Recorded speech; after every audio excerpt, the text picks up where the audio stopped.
अपने साथी ਨੂੰ ਰਿਹਾ ਕਰਾਉਣ ਤੋਂ ਬਾਅਦ ਹੋਰ ਤਿੱਖੇ ਹੋਏ ਅੰਮ੍ਰਿਤਪਾਲ ਦੇ ਤੇਵਰ। ਹੁਣ ਸਿੱਧਾ ਡੀਜੀਪੀ ਨੂੰ ਦਿੱਤੀ ਚੁਣੌਤੀ। ਕਿਆ ਮੁੜ ਹੋਇਆ ਪਰਚਾ ਤਾਂ ਦੁਬਾਰਾ ਕਰਾਂਗੇ ਪ੍ਰਦਰਸ਼ਨ। ਡੀਜੀਪੀ ਨੇ ਅਜਨਾਲਾ ਹਿੰਸਾ 'ਚ ਐਕਸ਼ਨ ਲੈਣ ਦੀ ਕਹੀ ਸੀ ਗੱਲ। ਅਜਨਾਲਾ ਹਿੰਸਾ ਤੇ ਛਿੜੇ ਬਵਾਲ ਵਿਚਾਲੇ ਅਦਾਕਾਰਾ ਕੰਗਣਾ ਰਣੌਤ ਦੀ ਐਂਟਰੀ। ਅੰਮ੍ਰਿਤਪਾਲ ਨੂੰ ਡਿਬੇਟ ਕਰਨ ਦਾ ਖੁੱਲਾ ਚੈਲੰਜ ਕਿਹਾ, ਜੇ ਖਾਲਿਸਤਾਨੀ ਮੇਰੇ ਤੇ ਨਾ ਕਰਨ ਹਮਲਾ ਤਾਂ ਬਹਿਸ ਲਈ ਹਾਂ ਤਿਆਰ।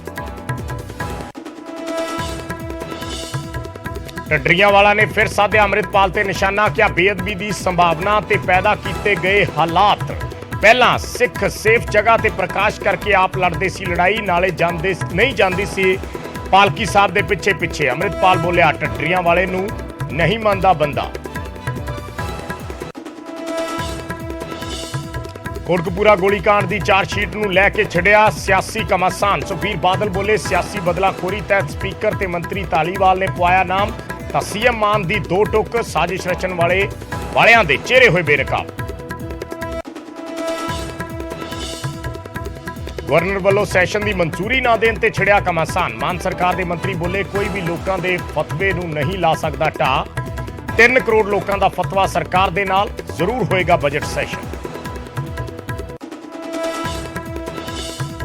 ਬਠਿੰਡਾ ਸੈਂਟਰਲ ਜੇਲ੍ਹ 'ਚ ਗੈਂਗਵਾਰ। ਗੈਂਗਸਟਰ ਰਾਜਵੀਰ ਤੇ ਸ਼ੁਭਮ ਵਿਚਾਲੇ ਝੜਪ, ਦੋਵੇਂ ਹਸਪਤਾਲ 'ਚ ਭਰਤੀ। ਪਹਿਲਾਂ ਵੀ ਦੋਵਾਂ 'ਚ ਕਈ ਵਾਰ ਹੋ ਚੁੱਕੀ ਹੈ ਲੜਾਈ।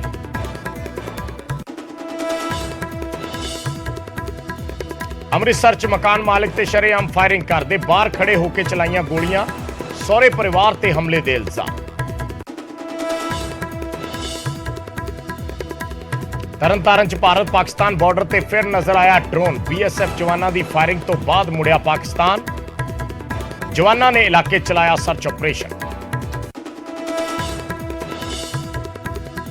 ਥੋੜੀ ਦੇਰ 'ਚ ਫਾਜ਼ਿਲਕਾ 'ਚ ਪੀਣ ਵਾਲੇ ਪਾਣੀ ਦੀ ਯੋਜਨਾ ਦਾ ਨੀਂਹ ਪੱਥਰ ਰੱਖਣਗੇ ਮੁੱਖ ਮੰਤਰੀ। 578 ਕਰੋੜ ਦੀ ਲਾਗਤ ਨਾਲ ਤਿਆਰ ਹੋਏਗਾ ਪ੍ਰੋਜੈਕਟ। 700 ਕਿਲੋਮੀਟਰ ਦੀ ਵਿਛੇਗੀ ਪਾਈਪਲਾਈਨ।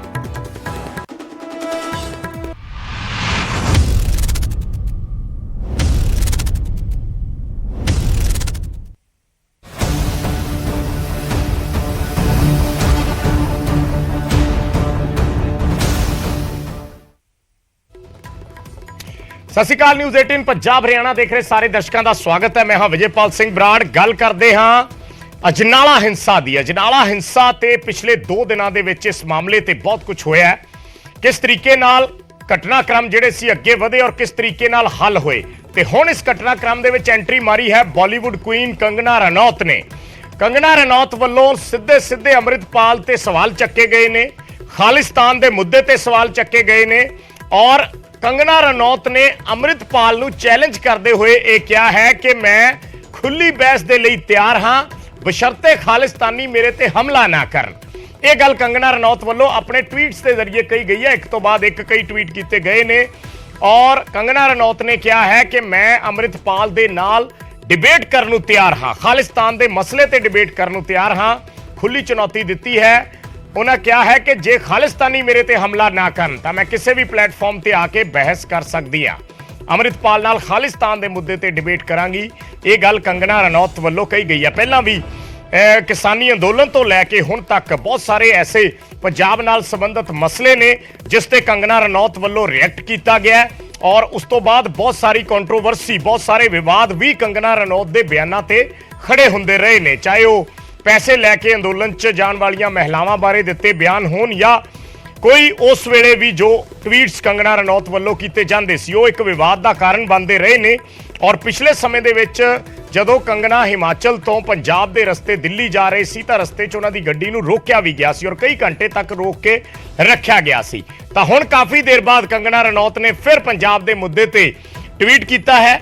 ਕੰਗਣਾ ਨੇ ਲਿਖਿਆ ਹੈ ਕਿ ਅੰਮ੍ਰਿਤਪਾਲ ਨੇ ਦੇਸ਼ ਨੂੰ ਖੁੱਲੀ ਚੁਣੌਤੀ ਦਿੱਤੀ ਹੈ ਕਿ ਉਹ ਕਿਸੇ ਨਾਲ ਵੀ ਬੌਧਿਕ ਵਿਚਾਰ ਵਟਾਂਦਰਾ ਕਰਕੇ ਖਾਲਿਸਤਾਨ ਦੀ ਮੰਗ ਨੂੰ ਜਾਇਜ਼ ਠਹਿਰਾ ਸਕਦਾ ਹੈ। ਮੈਂ ਹੈਰਾਨ ਹਾਂ ਕਿ ਕਿਸੇ ਨੇ ਵੀ ਉਸ ਦੀ ਚੁਣੌਤੀ ਨੂੰ ਸਵੀਕਾਰ ਨਹੀਂ ਕੀਤਾ, ਇੱਥੋਂ ਤੱਕ ਕਿ ਕਿਸੇ ਸਿਆਸਤਦਾਨ ਨੇ ਵੀ ਨਹੀਂ। ਜੇਕਰ ਮੈਨੂੰ ਖਾਲਿਸਤਾਨੀਆਂ ਵੱਲੋਂ ਕੁੱਟਿਆ ਮਾਰਿਆ ਜਾਂ ਗੋਲੀ ਮਾਰ ਕੇ ਨਾ ਮਾਰਿਆ ਜਾਵੇ ਤਾਂ ਮੈਂ ਬਹਿਸ ਕਰਨ ਨੂੰ ਤਿਆਰ ਹਾਂ। ਇਹ ਟਵੀਟ ਕੰਗਣਾ ਰਣੌਤ ਵੱਲੋਂ ਕੀਤਾ ਗਿਆ ਹੈ।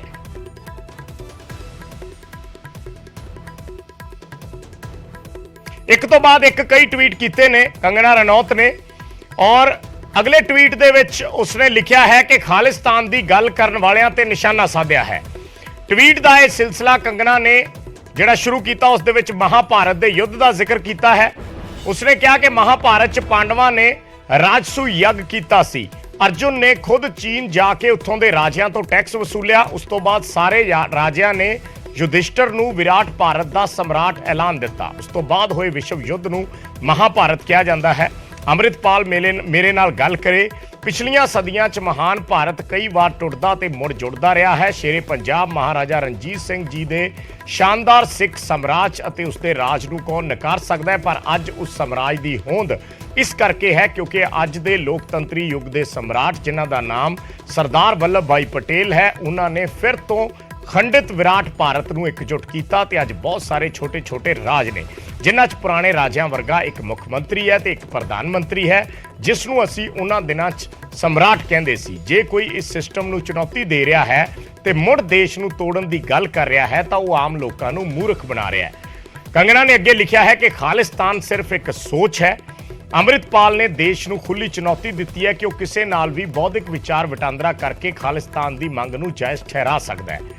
ਕੰਗਨਾ ਨੇ ਕਿਹਾ ਕਿ ਮੈਂ ਹੈਰਾਨ ਹਾਂ ਕਿ ਕਿਸੇ ਨੇ ਵੀ ਉਸ ਦੀ ਚੁਣੌਤੀ ਨੂੰ ਸਵੀਕਾਰ ਨਹੀਂ ਕੀਤਾ, ਇੱਥੋਂ ਤੱਕ ਕਿ ਕਿਸੇ ਸਿਆਸਤਦਾਨ ਨੇ ਵੀ ਨਹੀਂ। ਜੇਕਰ ਮੈਨੂੰ ਖਾਲਿਸਤਾਨੀਆਂ ਵੱਲੋਂ ਕੁੱਟਿਆ ਜਾਂ ਗੋਲੀ ਮਾਰ ਕੇ ਨਾ ਮਾਰਿਆ ਜਾਵੇ ਤਾਂ ਮੈਂ ਅੰਮ੍ਰਿਤਪਾਲ ਦੇ ਨਾਲ ਖੁੱਲੀ ਬਹਿਸ ਕਰਨ ਨੂੰ ਤਿਆਰ ਹਾਂ। ਅੱਗੇ ਕੰਗਨਾ ਰਣੌਤ ਨੇ ਅਗਲੇ ਟਵੀਟ ਦੇ ਵਿੱਚ ਲਿਖਿਆ ਹੈ, ਪੰਜਾਬ 'ਚ ਜੋ ਵੀ ਹੋ ਰਿਹਾ ਮੈਂ ਉਸ ਦਾ ਅੰਦਾਜ਼ਾ 2 ਸਾਲ ਪਹਿਲਾਂ ਹੀ ਲਾ ਲਿਆ ਸੀ। ਮੇਰੇ ਤੇ ਕੇਸ ਹੋਏ, ਗ੍ਰਿਫਤਾਰੀ ਵਾਰੰਟ ਜਾਰੀ ਹੋਏ, ਪੰਜਾਬ 'ਚ ਮੇਰੀ ਕਾਰ ਤੇ ਹਮਲਾ ਕੀਤਾ ਗਿਆ, ਪਰ ਹੋਇਆ ਉਹੀ ਜੋ ਮੈਂ ਕਿਹਾ ਸੀ। ਇਹੀ ਸਮਾਂ ਹੈ ਜਦੋਂ ਗੈਰ ਖਾਲਿਸਤਾਨੀ ਸਿੱਖਾਂ ਨੂੰ ਆਪਣੀ ਸਥਿਤੀ ਸਪਸ਼ਟ ਕਰਨੀ ਚਾਹੀਦੀ ਹੈ। ਇਹ ਟਵੀਟ ਵੀ ਕੰਗਨਾ ਰਣੌਤ ਵੱਲੋਂ ਕੀਤਾ ਗਿਆ। ਉਸ ਤੋਂ ਬਾਅਦ ਉਸਨੇ ਲਿਖਿਆ ਕਿ 6 ਸੰਬਨ, 1 ਗ੍ਰਿਫਤਾਰੀ ਵਾਰੰਟ, ਪੰਜਾਬ 'ਚ ਮੇਰੀਆਂ ਫਿਲਮਾਂ ਤੇ ਪਾਬੰਦੀ, ਮੇਰੀ ਕਾਰ ਤੇ ਹਮਲਾ, ਦੇਸ਼ ਨੂੰ ਇਕੱਠੇ ਰੱਖਣ ਲਈ ਇੱਕ ਰਾਸ਼ਟਰਵਾਦੀ ਨੂੰ ਕੀਮਤ ਅਦਾ ਕਰਨੀ ਪੈਂਦੀ ਹੈ। ਭਾਰਤ ਸਰਕਾਰ ਵੱਲੋਂ ਖਾਲਿਸਤਾਨੀਆਂ ਨੂੰ ਅੱਤਵਾਦੀ ਐਲਾਨਿਆ ਗਿਆ ਹੈ। ਜੇਕਰ ਤੁਸੀਂ ਸੰਵਿਧਾਨ 'ਚ ਵਿਸ਼ਵਾਸ ਰੱਖਦੇ ਹੋ ਤਾਂ ਤੁਹਾਨੂੰ ਇਸ ਬਾਰੇ ਆਪਣੀ ਸਥਿਤੀ ਬਾਰੇ ਕੋਈ ਸ਼ੱਕ ਨਹੀਂ ਹੋਣਾ ਚਾਹੀਦਾ।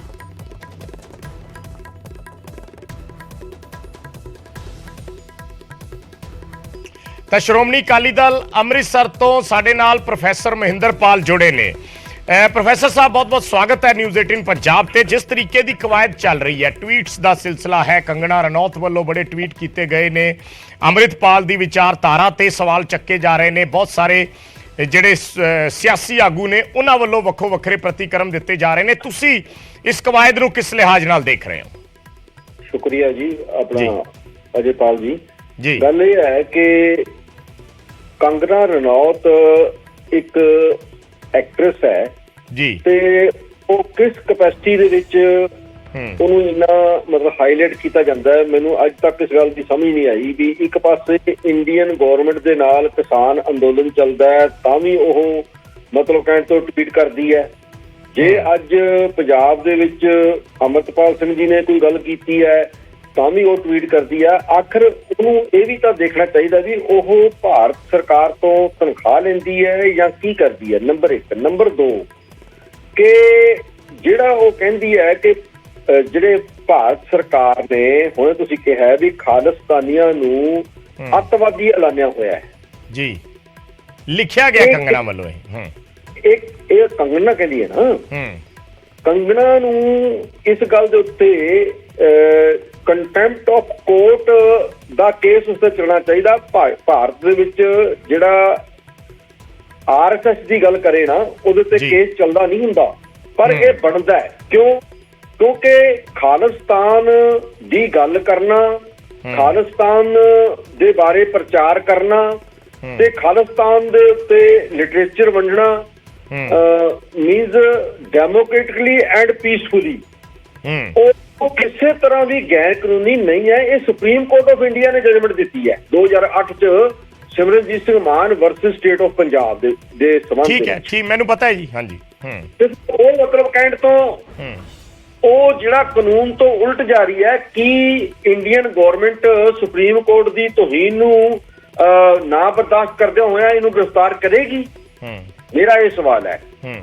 ਅੱਛਾ ਖੁੱਲ ਦੇਣਾ ਜਿਹੜਾ ਹੈ ਉਹ ਦੇਸ਼ ਲਈ ਬੜਾ ਘਾਤਕ ਹੈ। ਪ੍ਰੋਫੈਸਰ ਸਾਹਿਬ ਗੱਲ ਇਹ ਹੈ, ਮੈਂ ਇਹਦੇ 'ਚ ਕੁਝ ਹੋਰ ਚੀਜ਼ਾਂ ਐਡ ਕਰਨਾ ਚਾਹਣਾ। ਅੱਜ ਕੱਲ ਸੋਸ਼ਲ ਮੀਡੀਆ ਦਾ ਜ਼ਮਾਨਾ ਹੈ, ਤੁਸੀਂ ਪਿਛਲੇ ਸਮੇਂ ਦੇ ਵਿੱਚ ਦੇਖਿਆ ਹੋਣਾ ਕਿ ਸੋਸ਼ਲ ਮੀਡੀਆ ਤੇ ਸਾਰੀਆਂ ਚੀਜ਼ਾਂ ਕਾਨੂੰਨ ਦੇ ਦਾਇਰੇ 'ਚ ਰਹਿ ਕੇ ਹੁੰਦੀਆਂ। ਨੰਬਰ 1, ਪਿਛਲੇ ਸਮੇਂ ਦੇ ਵਿੱਚ ਜੋ ਕੁਝ ਜਿਹਦਾ ਜੀ ਕਰਦਾ ਹੈ ਸੋਸ਼ਲ ਮੀਡੀਆ ਤੇ ਬੈਠ ਜਾਂਦਾ ਹੈ, ਜਿਹਦਾ ਜੀ ਕਰਦਾ ਹੈ ਜੋ ਬੋਲਦਾ ਹੈ, ਜਿਹਦਾ ਜੀ ਕਰਦਾ ਹੈ ਗੈਰ ਕਾਨੂੰਨੀ ਗੱਲਾਂ ਕਰਦਾ ਹੈ, ਜਿਹਦਾ ਜੀ ਕਰਦਾ ਹੈ ਅਮਨ ਸ਼ਾਂਤੀ ਭੰਗ ਕਰਨ ਦੀਆਂ ਗੱਲਾਂ ਕਰਦਾ ਹੈ, ਭੜਕਾਉਣ ਦੀਆਂ ਗੱਲਾਂ ਕਰਦਾ ਹੈ, ਕੋਈ ਗਨਮੈਨ ਲੈਣ ਲਈ ਕਰਦਾ ਹੈ, ਕੋਈ ਆਪਣੇ ਮਫਾਦ ਸਾਧਨ ਲਈ ਕਰਦਾ ਹੈ। ਤਾਂ ਇਹ ਚੀਜ਼ਾਂ ਤੇ ਇੱਕ ਸਿਸਟਮ ਦਾ ਹੁਣ ਬਣ ਚੁੱਕੀਆਂ ਨੇ ਹਿੱਸਾ। ਸੋ ਗੱਲ ਇਹ ਹੈ ਕਿ ਜਦੋਂ ਆਪਾਂ ਅਮਨ ਸ਼ਾਂਤੀ ਦੀ ਗੱਲ ਕਰਦੇ ਹਾਂ ਔਰ ਜਦੋਂ ਅਸੀਂ ਆਲੇ ਦੁਆਲੇ ਹੁੰਦੀਆਂ ਗਤੀਵਿਧੀਆਂ ਦੇਖਦੇ ਹਾਂ, ਕੀ ਉਦੋਂ ਅਮਨ ਸ਼ਾਂਤੀ ਤੇ ਸਵਾਲ ਨਹੀਂ ਉੱਠਦੇ? ਮੈਂ ਇਹ ਬੇਨਤੀ ਕਰਦਾ ਇਸ ਜਵਾਬ ਦੇ ਵਿੱਚ ਕਿ ਮੈਂ ਸ਼੍ਰੋਮਣੀ ਅਕਾਲੀ ਦਲ ਅੰਮ੍ਰਿਤਸਰ ਦਾ ਜਨਰਲ ਸੈਕਟਰੀ ਹਾਂ ਜੀ। ਪਹਿਲੀ ਗੱਲ ਤਾਂ ਇਹ ਹੈ ਕਿ ਮੈਂ ਆਪਣੀ ਜਥੇਬੰਦੀ ਬਾਰੇ ਜੋ ਤੁਸੀਂ ਕਿਹਾ ਹੈ ਉਹਦੇ ਉੱਤੇ ਗਰੰਟੀ ਦਿੰਦਾ ਕਿ ਇਹਨਾਂ ਸਾਰੀਆਂ ਗੱਲਾਂ ਚੋਂ ਕਿਸੇ ਵੀ ਗੱਲ ਦੇ ਉੱਤੇ, ਚਾਹੇ ਗਨਮੈਨ ਲੈਣੇ ਹੋਣ, ਮੈਂ ਤੁਹਾਡੀ ਜਥੇਬੰਦੀ ਦੀ ਗੱਲ ਹੀ ਨਹੀਂ ਕਰ ਰਿਹਾ ਜੀ, ਮੈਂ ਤੁਹਾਡੀ ਜਥੇਬੰਦੀ ਦੀ ਗੱਲ ਨਹੀਂ ਕਰ ਰਿਹਾ। ਤੁਸੀਂ ਸਮਝ ਰਹੇ ਹੋਗੇ ਮੈਂ ਗੱਲ ਕਿਉਂ ਕਰ ਰਿਹਾ ਔਰ ਪਿਛਲੇ ਸਮੇਂ ਦੇ ਵਿੱਚ ਬਹੁਤ ਕੁਝ ਹੋਇਆ। ਮੈਂ ਇਹੀ ਗੱਲ ਕਹਿਣਾ ਕਿ ਅਸਲ ਵਿੱਚ ਇਹ ਸਾਰੀ ਸਿੱਖਿਆ ਇੰਡੀਅਨ ਸਟੇਟ ਨੂੰ ਲੈਣੀ ਪਏਗੀ ਥਰੂ ਮੀਡੀਆ ਕਿ ਜੋ ਉਹ ਕਰ ਰਹੇ ਨੇ। ਹੁਣ ਕੱਲ ਇਨਸਾਫ ਮੋਰਚੇ ਦੇ ਵਿੱਚ ਜਿਹੜੇ ਵੀ ਟੈਲੀਵਿਜ਼ਨ ਤੁਹਾਡੇ ਵਰਗੇ ਸੁਹਿਰਦ ਉਹਨੂੰ ਦਿਖਾ ਰਹੇ ਸੀਗੇ ਉਹਨੂੰ ਬੈਨ ਕਰਤਾ। ਮੇਰਾ ਮਤਲਬ ਕਹਿਣ ਤੋਂ ਕੋਈ ਕ੍ਰਾਈਟੇਰੀਆ ਤਾਂ ਰੱਖੋ ਨਾ ਵੀ ਕਿਸੇ ਨੂੰ ਕਿਉਂ ਬੈਨ ਕਰਨਾ ਤੇ ਕਿਉਂ ਨਹੀਂ ਬੈਨ ਕਰਨਾ। ਜਿਹੜਾ ਤੁਹਾਡੀ ਮਰਜ਼ੀ ਮੁਤਾਬਕ ਨਹੀਂ ਕਰਦਾ, ਜੇ ਕੰਗਨਾ ਰਣੌਤ ਤੁਹਾਡੀ ਮਰਜ਼ੀ ਮੁਤਾਬਕ ਚੱਲਦੀ ਹੈ ਤਾਂ ਉਹ ਜੋ ਮਰਜ਼ੀ ਬੋਲੇ। ਜੇ ਪ੍ਰਗਿਆ ਦੇਵੀ ਸਿੰਘ ਠਾਕਰ ਤੁਹਾਡੀ ਮਰਜ਼ੀ ਮੁਤਾਬਕ ਕਰਦਾ ਤਾਂ ਉਹ ਐਮਪੀ ਬਣਾ ਕੇ, ਜੇ ਅਮਰਤਪਾਲ ਸਿੰਘ ਤੁਹਾਡੀ ਮਰਜ਼ੀ ਮੁਤਾਬਕ ਨਹੀਂ ਕਰਦਾ, ਮੈਂ ਸਟੇਟ ਦੀ ਗੱਲ ਕਰਦਾ, ਤਾਂ ਉਹਨੂੰ ਮਤਲਬ ਕਿ ਤੁਸੀਂ ਅੱਡ-ਅੱਡ ਤਰ੍ਹਾਂ ਨਾਲ ਹਿੰਡਰੈਂਸਿਸ, ਰੁਕਾਵਟਾਂ ਖੜੀਆਂ ਕਰੋ। ਇਹ ਸਾਰੀਆਂ ਗੱਲਾਂ ਨੂੰ ਨਾ ਤੁਸੀਂ ਬਿਲਕੁਲ ਠੀਕ ਹੋ। ਇਹਦਾ ਇੱਕ ਵੱਡਾ ਪਰਸਪੈਕਟਿਵ ਦੇ ਵਿੱਚ ਬਹਿਸ ਹੋਣੀ ਚਾਹੀਦੀ ਹੈ ਕਿ ਦੇਸ਼ ਦਾ ਕੋਈ ਕ੍ਰਾਈਟੇਰੀਆ ਹੈ। ਪਰ ਇਹਦੇ ਨਾਲ ਹੀ ਪ੍ਰੋਫੈਸਰ ਸਾਹਿਬ, ਮੈਂ ਤੁਹਾਡੀ ਗੱਲ ਸਮਝ ਗਿਆ, ਇਹਦੇ ਨਾਲ ਹੀ ਮੇਰਾ ਸਵਾਲ ਇਹ ਹੈ ਵੀ ਜਦੋਂ ਐਸੀਆਂ ਹਿੰਸਕ ਘਟਨਾਵਾਂ ਦੀਆਂ ਤਸਵੀਰਾਂ ਸਾਹਮਣੇ ਆਉਣਗੀਆਂ, ਜਦੋਂ ਇੱਕ ਭੀੜ ਇਕੱਠੀ ਹੋ ਕੇ ਪੁਲਿਸ ਥਾਣੇ ਦੇ ਅੰਦਰ ਵੜ ਜਾਏਗੀ ਔਰ ਇਸ ਤਰੀਕੇ ਦੀਆਂ ਤਸਵੀਰਾਂ ਉੱਥੇ ਜਾਣਗੀਆਂ, ਤਾਂ ਫਿਰ ਤੁਹਾਨੂੰ ਨਹੀਂ ਲੱਗਦਾ ਕਿ ਇਹਨਾਂ ਚੀਜ਼ਾਂ ਨੂੰ ਹੋਰ ਬਲ ਮਿਲੇਗਾ ਜਾਂ ਅਸੀਂ ਉਸ ਚੀਜ਼ ਨੂੰ ਤਾਂ ਫਿਰ ਪ੍ਰੂਵ ਕਰ ਰਹੇ ਹਾਂ ਜਿਹੜੇ ਤੁਹਾਡੇ ਤੇ ਇਲਜ਼ਾਮ ਲੱਗਦੇ ਆ? ਨਹੀਂ ਸਾਡੇ, ਮੈਂ ਆਪਣੀ ਗੱਲ ਤਾਂ ਪਹਿਲਾਂ ਕਰ, ਮੈਂ ਤੁਹਾਡੀ ਗੱਲ ਤੁਸੀਂ ਆਪਦੇ ਤੇ ਨਾ ਲਓ ਹਰ ਗੱਲ। ਮੈਂ ਪ੍ਰੋਫੈਸਰ ਸਾਹਿਬ ਜਨਰਲ ਸਵਾਲ ਕਰ ਰਿਹਾ। ਚਲੋ ਮੈਂ ਇਹ ਕਹਿ ਦਿੰਦਾ ਕਿ ਅਜਨਾਲਾ ਦੇ ਵਿੱਚ ਜੋ ਕੁਝ ਹੋਇਆ, ਕੀ ਉਹਦਾ ਗਲਤ ਸੰਦੇਸ਼ ਨਹੀਂ ਗਿਆ ਔਰ ਮੌਕਾ ਨਹੀਂ ਮਿਲਦਾ ਹੋਰ ਉਹਨਾਂ ਚੀਜ਼ਾਂ ਨੂੰ ਦਬਾਉਣ ਦਾ? ਬਿਲਕੁਲ ਉਹਨਾਂ ਨੂੰ ਇਹ ਕਰਨਾ ਕਿਉਂ ਪਿਆ? ਜੇ ਆਪਾਂ ਇੱਥੋਂ ਸ਼ੁਰੂ ਕਰਾਂਗੇ ਫਿਰ ਥੋੜੀ ਜੀ ਹੋਰ ਤਰ੍ਹਾਂ ਸਮਝ ਆਏਗੀ। ਜੇ ਉਹੀ ਘਟਨਾ ਦਿਖਾਈ ਜਾਵਾਂਗੇ ਬਾਰ-ਬਾਰ ਜਿਹੜੀ ਉਸ ਖਾਸ ਮੌਕੇ ਤੇ ਤਸਵੀਰਾਂ 'ਚ ਬੰਦ ਹੋਈ ਹੈ, ਫਿਰ ਜ਼ਰੂਰ ਹੈ ਵੀ ਤੁਹਾਡੀ ਗੱਲ ਠੀਕ ਲੱਗੇਗੀ ਜੋ ਤੁਸੀਂ ਕਹਿ ਰਹੇ ਹੋ। ਪਰ ਗੱਲ ਇਹ ਹੈ ਕਿ ਇੱਕ ਲੀਡਰ ਅੰਮ੍ਰਿਤਪਾਲ ਸਿੰਘ, ਬੇਸ਼ੱਕ ਉਹ ਨੌਜਵਾਨ ਹੈ, ਨਵਾਂ ਆਇਆ ਹੈ, ਪਰ ਉਹਨੇ 4 ਦਿਨ ਪਹਿਲਾਂ ਇੱਕ ਸੁਨੇਹਾ ਦਿੱਤਾ ਸਟੇਟ ਨੂੰ ਵੀ ਤੁਸੀਂ ਇਹਦੀ ਪੜਤਾਲ ਕਰ ਲਓ। ਹੁਣ ਸਟੇਟ ਨੇ ਪੜਤਾਲ ਨਹੀਂ ਕੀਤੀ। ਜਦੋਂ ਉਹ ਉੱਥੇ ਚਲੇ ਗਏ, ਨੌਜਵਾਨ ਆਪਣੇ ਤੌਰ ਤੇ ਅੰਦਰ ਜਾਣਾ ਚਾਹੁੰਦੇ ਸੀ, ਪੁਲਿਸ ਆਪਣੀ ਡਿਊਟੀ ਕਰ ਰਹੀ ਸੀ, ਉਹ ਅੰਦਰ ਨਹੀਂ ਆਉਣ ਦੇਣਾ ਚਾਹੁੰਦੀ ਸੀ, ਉੱਥੇ ਰਿਫਟ ਹੋਈ ਆ। ਇਹ ਗੱਲਾਂ ਇੰਡੀਆ ਦੇ ਵਿੱਚ 70-75 ਸਾਲ ਚ ਆਪਾਂ ਨੇ ਬਹੁਤ ਵਾਰ ਦੇਖੀਆਂ ਨੇ ਕਿ ਇਹ ਜਿਹੇ ਰਿਫਟਾਂ ਹੋ ਜਾਂਦੀਆਂ ਨੇ। ਕੀ ਪ੍ਰੋਫੈਸਰ ਸਾਹਿਬ ਇਹਦਾ ਮਤਲਬ ਇਹ ਸਮਝਿਆ ਜਾਵੇ, ਫਿਰ ਇੱਕ ਸੈਕਿੰਡ, ਕੀ ਇਹਦਾ ਮਤਲਬ ਪ੍ਰੋਫੈਸਰ ਸਾਹਿਬ ਇਹ ਸਮਝਿਆ ਜਾਵੇ ਕਿ ਕੱਲ ਨੂੰ ਕਿਸਾਨਾਂ ਤੇ ਕੋਈ ਪਰਚਾ ਹੁੰਦਾ ਹੈ, ਕੱਲ ਨੂੰ ਕਿਸੇ ਆਮ ਬੰਦੇ ਤੇ ਕੋਈ ਪਰਚਾ ਹੁੰਦਾ ਹੈ, ਉਹ ਭੀੜ ਦਾ ਰੂਪ ਲੈ ਕੇ ਥਾਣਿਆਂ 'ਚ ਵੜ ਜਾਣ? ਨਹੀਂ, ਇਹਦਾ ਮਤਲਬ ਫਿਰ ਸਟੇਟ ਨੇ ਇੰਨੀ ਵੱਡੀ ਗਲਤੀ ਕਿਉਂ ਕੀਤੀ? ਸਟੇਟ ਅਲਟੀਮੇਟਲੀ ਜੀ ਦਾ ਛੁਡਾ ਕੇ ਵਾਪਸ ਭੇਜਿਆ ਅਦਾਲਤ ਚੋਂ। ਇੱਕ ਦਿਨ ਚ ਫਿਰ 24 ਘੰਟੇ ਦੇ ਵਿੱਚ ਸਾਰੀ 12 ਘੰਟੇ ਚ ਕਾਰਵਾਈ ਵੀ ਪੂਰੀ ਹੋ ਗਈ। ਇਹ ਵੀ ਤਾਂ ਨਾਲ ਪਾ ਚਲਾਈਏ ਨਾ। ਨਹੀਂ, ਉਹ ਤਾਂ ਚੱਲ ਹੀ ਰਿਹਾ, ਉਹਦੇ ਚ ਲੁਕਾਉਣ ਵਾਲੀ ਕਿਹੜੀ ਗੱਲ ਹੈ ਜੀ? ਉਹਦੇ ਚ ਲੁਕਾਉਣ, ਮੇਰੀ ਗੱਲ ਸੁਣੋ, ਗੱਲ ਤੇ ਅਲਟੀਮੇਟਲੀ ਟੇਬਲ ਤੇ ਬੈਠ ਕੇ ਹੋਈ ਨਾ ਜੀ। ਗੱਲ ਅਲਟੀਮੇਟਲੀ ਟੇਬਲ ਤੇ ਹੀ ਬੈਠ ਕੇ ਹੋਈ ਨਾ। ਗੱਲ ਕੋਈ ਬਾਹਰ ਆ ਕੇ ਸੜਕ ਤੇ ਬਹਿ ਕੇ ਜਾਂ ਤਲਵਾਰਾਂ ਲਹਿਰਾ ਕੇ ਤੇ ਹੋਈ ਨਹੀਂ। ਸੁਣੀ ਹੁੰਦੀ ਤਾਂ ਇਹ ਹਾਲਾਤ ਨਹੀਂ ਸੀ। ਇਹ ਜਿੱਥੇ ਉਹਨਾਂ ਨੌਜਵਾਨਾਂ ਨੂੰ ਸੋਚਣਾ ਪਏਗਾ, ਉੱਥੇ ਸਟੇਟ ਨੂੰ ਵੀ ਬਰਾਬਰ ਦੀ ਗੱਲ ਹੈ। ਸਟੇਟ ਨੂੰ ਸੋਚਣਾ ਪਏਗਾ ਵੀ ਨੌਜਵਾਨਾਂ ਦੇ ਮਾਮਲੇ ਦੇ ਵਿੱਚ ਉਹ ਮੇਅਰ ਪਹਿਲਾਂ ਤੋਂ ਲੈ ਜਾਣ, ਇਹ ਗੱਲਾਂ ਨਹੀਂ ਕੀਤੀਆਂ। ਅੱਜ ਬਾਦਲ ਫਸੇ ਪਏ ਨੇ, ਬਾਦਲ ਨੇ ਇਹ ਕੀਤਾ ਜੋ ਅੱਜ ਸਟੇਟ। ਤੁਸੀਂ ਬਾਦਲਾਂ ਨੂੰ ਛੱਡੋ, ਤੁਸੀਂ ਬਾਦਲਾਂ ਨੂੰ ਛੱਡੋ, ਮੈਂ ਅਲੱਗ ਇਸ਼ੂ 'ਚ ਨਹੀਂ ਉਲਝਣਾ ਚਾਹੁੰਦਾ। ਗੁਰੂ ਗ੍ਰੰਥ ਸਾਹਿਬ ਦੇ ਸਰੂਪ ਨੂੰ ਲੈ ਕੇ ਜਾਣਾ ਸਹੀ ਸੀ ਕਿ ਗਲਤ ਸੀ? ਵਾਟ ਜਿਹੜਾ ਸਟੇਟ ਜੋ ਕਾਰਵਾਈ ਕਰਦੀ ਹੈ, ਜਦੋਂ ਉਹਦੀ ਉਦਾਹਰਨ ਆਏਗੀ ਤਾਂ ਬਾਦਲਾਂ ਦਾ ਤੇ ਹੋਰਾਂ ਦਾ ਨਾਂ ਆਊਗਾ ਹੀ ਆਊਗਾ। ਉਹ ਚਲੋ ਤੁਸੀਂ ਲੈ ਸਕਦੇ ਹੋ, ਭਾਵੇਂ 20 ਵਾਰੀ ਲੈ ਲਓ, ਮੈਨੂੰ ਉਹਦੇ ਨਾਲ ਕੋਈ ਇਤਰਾਜ਼ ਨਹੀਂ। ਮੈਂ ਤਾਂ ਸਿਰਫ ਆਪਣੀ ਗੱਲ ਨੂੰ ਡਾਈਵਰਟ ਨਹੀਂ ਕਰਨਾ ਚਾਹੁੰਦਾ। ਮੇਰਾ ਕਹਿਣ ਦਾ ਮਤਲਬ ਇਹ ਹੈ, ਮੈਂ ਤੁਹਾਡੇ ਤੋਂ ਜਿਹੜਾ ਸਵਾਲ ਮੈਂ ਸਿੱਧਾ ਜਵਾਬ ਦਿੰਦਾ, ਮੈਂ ਤੁਹਾਡੇ ਤੋਂ ਇਹ ਪੁੱਛਦਾ, ਤੁਸੀਂ ਗੁਰੂ ਗ੍ਰੰਥ ਸਾਹਿਬ ਦਾ ਸਰੂਪ ਜਿਹੜਾ ਉੱਥੇ ਮਹਾਰਾਜ ਦਾ ਸਰੂਪ ਪਾਲਕੀ ਸਾਹਿਬ ਲੈ ਕੇ ਗਏ, ਕੀ ਜੇ ਗੱਲ ਕਰਨ ਜਾਣਾ ਸੀ, ਕੀ ਦਬਾਅ ਬਣਾਉਣਾ ਸੀ, ਮਹਾਰਾਜ ਦਾ ਸਰੂਪ ਲੈ ਕੇ ਜਾਣਾ ਜ਼ਰੂਰੀ ਸੀ? ਤੁਹਾਡਾ ਇੱਕ ਸਵਾਲ ਤਾਂ ਇਹ ਹੋ ਗਿਆ, ਹੋਰ ਵੀ ਹੈ। ਤੁਸੀਂ ਫਿਰ ਨਾ ਨਹੀਂ, ਤੁਸੀਂ ਇਹਦਾ ਜਵਾਬ ਦੇ ਦਿਓ, ਫਿਰ ਮੈਂ ਪੁੱਛ ਲੂੰਗਾ ਹੋਰ ਵਿੱਚੋਂ। ਨਹੀਂ ਇਹ ਨਾ ਕਰੋ ਨਾ, ਤੁਸੀਂ ਫਿਰ ਮੇਰੇ ਮੂੰਹੋਂ ਕੁਝ ਘਟਾ ਕੇ ਤਾਂ ਮੈਨੂੰ ਘੇਰਨ ਦੀ ਕੋਸ਼ਿਸ਼ ਕਰਦੇ ਹੋ। ਮੈਂ ਇਹ ਗੱਲ ਕਹਿਣਾ, ਜਿਹੜਾ ਮਹਾਰਾਜ ਦਾ ਸਰੂਪ ਉੱਥੇ ਗਿਆ ਉਹ ਵਿਚਾਰ ਵਾਲੀ ਗੱਲ ਹੈ, ਉਹਦੇ ਤੇ ਵਿਚਾਰ ਹੋਣੀ ਚਾਹੀਦੀ ਹੈ, ਵਿਚਾਰ ਹੋਏਗੀ। ਇਹਨੂੰ ਅਜੇ ਅਸੀਂ ਗਲਤ ਨਹੀਂ ਕਹਿ ਸਕਦੇ, ਇਹਨੂੰ ਅਜੇ ਠੀਕ ਨਹੀਂ ਕਹਿ ਸਕਦੇ। ਠੀਕ ਹੈ, ਠੀਕ ਹੈ, ਠੀਕ ਹੈ। ਚਲੋ, ਤੁਸੀਂ ਘੱਟੋ ਘੱਟ ਇੰਨੀ ਗੱਲ ਤੇ ਕਹੀ ਹੈ ਨਾ ਜੀ ਕਿ ਇਹ ਇਸ ਚੀਜ਼ ਤੇ ਹੋਣੀ ਚਾਹੀਦੀ ਹੈ, ਕਿਉਂਕਿ ਇੱਕ ਤਰਫਾ ਬਹੁਤ ਸਾਰੇ ਲੋਕ ਨੇ ਸਾਡੇ ਨਾਲ, ਬਹੁਤ ਜਿਹੜੇ ਸਪੋਕਸ ਪਰਸਨ ਨੇ ਜੁੜੇ ਨੇ, ਔਰ ਚਲੋ ਸੋਸ਼ਲ ਮੀਡੀਆ ਤੁਸੀਂ ਵੀ ਦੇਖਦੇ ਹੋਵੋਗੇ, ਅਸੀਂ ਵੀ ਦੇਖਦੇ ਹਾਂ, ਬਹੁਤ ਸਾਰੇ ਤਰਕ ਨੇ। ਔਰ ਉੱਥੇ ਇਹ ਕਿਹਾ ਜਾਂਦਾ ਹੈ, ਤੁਸੀਂ ਕਿਉਂਕਿ ਤੁਹਾਡਾ ਕਾਫੀ ਤਜਰਬਾ ਹੈ, ਤੁਸੀਂ ਇਹਨਾਂ ਚੀਜ਼ਾਂ ਨੂੰ ਬਹੁਤ ਪੜ੍ਹਿਆ। ਮੈਂ ਸਿਰਫ ਇੱਕ ਤਰਕ ਦਾ ਜ਼ਿਕਰ ਕਰਦਾ ਕਿ ਪੁਰਾਣੇ ਸਮਿਆਂ ਦੀਆਂ ਕੁਝ ਫੋਟੋਆਂ ਵੀ ਜਿਹੜੀਆਂ ਨੇ ਉਹ ਸੋਸ਼ਲ ਮੀਡੀਆ ਤੇ ਚੱਲ ਰਹੀਆਂ ਨੇ ਕਿ ਪੁਰਾਣੇ ਵੇਲਿਆਂ 'ਚ ਜਦੋਂ ਕੋਈ ਵੀ ਲੜਾਈ ਲੜੀ ਜਾਂਦੀ ਸੀ ਜਾਂ ਜੰਗ ਲੜੀ ਜਾਂਦੀ ਸੀ, ਉਸ ਵੇਲੇ ਗੁਰੂ ਸਾਹਿਬ ਦਾ, ਗੁਰੂ ਮਹਾਰਾਜ ਦਾ ਓਟ ਆਸਰਾ ਲਿਆ ਜਾਂਦਾ ਸੀ। ਇਹੀ ਤਰਕ ਦਿੱਤਾ ਜਾ ਰਿਹਾ ਨਾ ਜੀ, ਕਿ ਉਸ ਤਰੀਕੇ ਨਾਲ ਜੋ ਉਸ ਵੇਲੇ ਗੁਰੂ ਮਹਾਰਾਜ ਦਾ ਓਟ ਆਸਰਾ ਲਿਆ ਜਾਂਦਾ ਹੈ, ਜਾਂ ਉਸ ਨੂੰ ਇੱਕ ਗੁਰੂ ਮਹਾਰਾਜ ਦੀ ਜਿਹੜੀ ਪਾਲਕੀ ਸਾਹਿਬ ਹੈ ਜਾਂ ਗ੍ਰੰਥ ਸਾਹਿਬ ਹੈ, ਉਹਨਾਂ ਨੂੰ ਇੱਕ ਸੁਰੱਖਿਅਤ ਥਾਂ ਤੇ ਰੱਖ ਕੇ ਉੱਥੇ ਅਰਦਾਸ ਕਰਕੇ ਫੌਜਾਂ ਅੱਗੇ ਵਧਦੀਆਂ ਕਿਸੇ ਵੀ ਲੜਾਈ ਦੇ ਲਈ, ਤੇ ਇਸ ਤਰੀਕੇ ਨਾਲ ਪੁਲਿਸ ਥਾਣੇ ਦੇ ਗੇਟ ਤੇ ਲਿਜਾ ਕੇ ਉੱਥੇ ਗੱਡੀ ਖੜੀ ਕਰ ਦੇਣੀ, ਕਿ ਦੋਨਾਂ ਚੀਜ਼ਾਂ 'ਚ ਫਰਕ ਹੈ ਕਿ ਨਹੀਂ? ਮੈਂ ਸਿਰਫ ਤਰਕ ਦੇ ਹਿਸਾਬ ਤੇ ਥੋੜੇ ਤੋਂ ਮੈਂ ਜਿਹੜੀ ਗੱਲ ਕਹੀ ਹੈ ਮੈਂ ਉਹਦੇ ਤੇ ਸਟੈਂਡ ਕਰਦਾ ਕਿ ਇਹ ਡਿਬੇਟੇਬਲ ਹੈ। ਠੀਕ ਹੈ। ਨੰਬਰ ਜਿਹੜੀ ਤੁਸੀਂ ਗੱਲ ਕਹੀ ਹੈ ਨਾ ਵੀ ਮਹਾਰਾਜ ਛੱਡ ਕੇ ਜਾਂਦੇ ਸੀ, ਉਹ ਇੱਕ ਇਹ ਵੀ ਉਦਾਹਰਨ ਹੈਗੀ ਹੈ ਇਤਿਹਾਸਕ ਤੌਰ ਤੇ ਕਿ ਜਰਮਨ ਦੀ ਗਵਰਨਮੈਂਟ ਨੇ ਵਰਲਡ ਵਾਰ ਸੈਕੰਡ ਦੇ ਵਿੱਚ ਛੋਟੇ ਸਰੂਪ ਜਿਹੜੇ ਸੀ, ਜਿਹੜੇ ਦਸਤਾਰ ਦੇ ਵਿੱਚ ਆ ਜਾਂਦੇ ਸੀ, ਉਹ ਵੀ ਬਣਾ ਕੇ ਦਿੱਤੇ, ਜਿਹੜੇ ਫੌਜੀ ਦੇ ਨਾਲ ਜਾਂਦੇ ਸੀਗੇ ਉਹਦੇ ਸ਼ਹੀਦ ਹੋਣ ਤੱਕ ਜਾਂ ਉਹਦੀ ਜਿੱਤ ਪ੍ਰਾਪਤ ਕਰਨ ਤੱਕ। ਸੋ ਇੱਕ ਡਿਬੇਟੇਬਲ ਆ, ਮੈਂ ਤਾਂ ਹੀ ਬੇਨਤੀ ਕੀਤੀ ਹੈ। ਉਦਾਹਰਨਾਂ ਬਹੁਤ ਨੇ। ਦੂਜੀ ਗੱਲ, ਜਿਵੇਂ ਹੁਣ ਦਲ ਪੰਥ ਹੈ, ਦਲ ਪੰਥ ਜਿਹੜੇ ਹੈਗੇ ਨੇ ਨਿਹੰਗ ਸਿੰਘਾਂ ਦੇ, ਉਹ ਹਮੇਸ਼ਾ ਹੀ ਆਪਣੀ ਵਹੀਰ ਜਿਹੜੀ ਹੈ ਉਹ ਗੁਰੂ ਗ੍ਰੰਥ ਸਾਹਿਬ ਜੀ ਦੀ ਅਗਵਾਈ 'ਚ ਲੈ ਕੇ ਜਾਂਦੇ ਨੇ। ਇਸ ਕਰਕੇ ਮੈਂ ਬੇਨਤੀ ਕਰਦਾ ਆਪਾਂ ਇਹਨੂੰ ਜ਼ਰੂਰ ਇੱਥੇ ਪ੍ਰੋਫੈਸਰ ਸਾਹਿਬ ਜਿਹੜੇ ਇਲਜ਼ਾਮ ਲੱਗੇ ਨੇ ਜਾਂ ਜੋ ਬਿਆਨ ਆ ਰਹੇ ਨੇ ਜਾਂ ਵਿਰੋਧੀ ਪਾਰਟੀਆਂ ਨੇ ਪੰਜਾਬ ਦੇ ਵਿੱਚ ਜਾਂ ਸੱਤਾਧਾਰੀ ਪਾਰਟੀ ਵੀ ਹੈ, ਉਹ ਕਹਿ ਰਹੇ ਨੇ ਕਿ ਇਹ ਇੱਕ ਨਿੱਜੀ ਲੜਾਈ ਸੀ, ਦੋ ਜਣਿਆਂ ਦੀ ਲੜਾਈ ਸੀ, ਇਸ ਕਰਕੇ ਉੱਥੇ ਗੁਰੂ ਗ੍ਰੰਥ ਸਾਹਿਬ ਦੀ ਸਵਾਰੀ ਲਿਜਾਣਾ ਗਲਤ ਸੀ। ਮੈਂ ਇਹ ਨਹੀਂ ਕਹਿੰਦਾ, ਮੈਂ ਤਾਂ ਕਹਿੰਦਾ ਜਿਹੜੀ ਮਿਸਲ ਗਈ ਹੈ ਉਹਦੇ ਆਪਣਾ ਇਹ ਜੇ ਕ੍ਰਾਈਟੇਰੀਆ ਬਣਾਇਆ ਫਿਰ ਵੀ ਡਿਬੇਟੇਬਲ ਹੈ। ਸਿੱਖਾਂ ਦਾ ਅਕਾਲ ਤਖਤ ਸਾਹਿਬ ਤੇ ਇਸ ਗੱਲ ਦਾ ਨਿਰਣਾ ਹੋਣਾ ਚਾਹੀਦਾ ਹੈ ਵੀ ਇਹ ਗੋਇਆ ਕਿ ਇਹ ਆਪਾਂ ਲਿਜਾ ਸਕਦੇ ਹਾਂ, ਕਿ ਇਹ ਸਾਡੀ ਚੁਆਇਸ ਹੈ ਕਿ ਇਹ ਸਿੱਖ ਰਵਾਇਤ ਹੈ। ਇਹਦੇ ਬਾਰੇ ਇੱਕ ਡਿਸਾਈਸਿਵ ਬਹਿਸ ਹੋਣੀ ਚਾਹੀਦੀ ਹੈ। ਠੀਕ ਹੈ, ਬਿਲਕੁਲ, ਬਹੁਤ ਬਹੁਤ ਦਰੁਸਤ ਗੱਲ ਤੁਸੀਂ ਕੀਤੀ ਹੈ ਔਰ ਬੜਾ ਸਹੀ ਪੁਆਇੰਟ ਹੈ। ਇਸ ਲਈ ਮੈਂ ਤੁਹਾਨੂੰ ਵਾਕਈ ਮਤਲਬ ਤੁਸੀਂ ਵਧਾਈ ਦੇ ਪਾਤਰ ਹੋ ਕਿ ਤੁਸੀਂ ਇਹ ਚੀਜ਼ ਰੱਖੀ ਹੈ ਖੁੱਲ੍ਹ ਕੇ, ਔਰ ਕਹਿਣੀ ਵੀ ਚਾਹੀਦੀ ਹੈ ਜਿੱਥੇ ਜਿੱਥੇ ਇਹੋ ਜਿਹਾ ਮਸਲਾ ਹੋਵੇ। ਬਹੁਤ ਬਹੁਤ ਧੰਨਵਾਦ ਪ੍ਰੋਫੈਸਰ ਸਾਹਿਬ ਸਾਡੇ ਨਾਲ ਜੁੜਨ ਲਈ। ਪ੍ਰੋਫੈਸਰ ਮਹਿੰਦਰਪਾਲ, ਸ਼੍ਰੋਮਣੀ ਅਕਾਲੀ ਦਲ ਅੰਮ੍ਰਿਤਸਰ ਤੋਂ, ਔਰ ਜੋ ਗੱਲਾਂ ਉਹਨਾਂ ਨੇ ਕੀਤੀਆਂ ਨੇ ਇਹ ਬਿਲਕੁਲ ਇੱਕ ਡਿਬੇਟ ਦਾ ਇਸ਼ੂ ਹੈ, ਇੱਕ ਬਹਿਸ ਦਾ ਵਿਸ਼ਾ ਹੈ।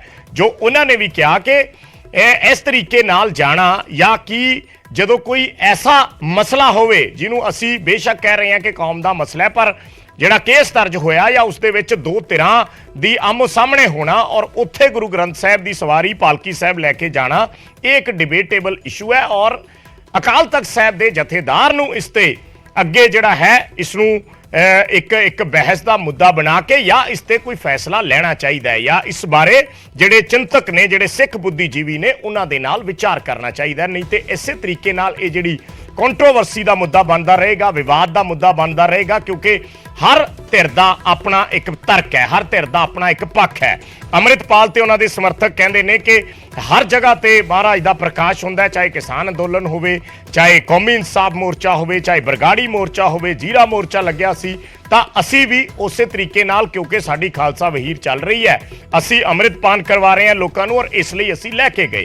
ਪਰ ਦੂਸਰੇ ਪਾਸੇ ਜਿਹੜੇ ਇਸ ਚੀਜ਼ ਨੂੰ ਗਲਤ ਕਹਿ ਰਹੇ ਨੇ, ਚਾਹੇ ਸੱਤਾਧਾਰੀ ਪਾਰਟੀ ਹੋਵੇ, ਵਿਰੋਧੀ ਪਾਰਟੀਆਂ ਹੋਣ ਜਾਂ ਬਹੁਤ ਸਾਰੇ ਸਿੱਖ ਚਿੰਤਕ ਹੋਣ, ਉਹ ਕਹਿ ਰਹੇ ਨੇ ਕਿ ਇਹ ਚੀਜ਼ ਗਲਤ ਹੈ। ਆਪਣੀ ਨਿੱਜ ਦੀਆਂ ਲੜਾਈਆਂ ਦੇ ਵਿੱਚ ਇਸ ਤਰੀਕੇ ਨਾਲ ਗੁਰੂ ਗ੍ਰੰਥ ਸਾਹਿਬ ਦੀ ਆੜ ਦੇ ਵਿੱਚ ਕਿਸੇ ਤੇ ਵੀ ਹਿੰਸਕ ਕਾਰਵਾਈ ਕਰਨਾ ਗਲਤ ਗੱਲ ਹੈ।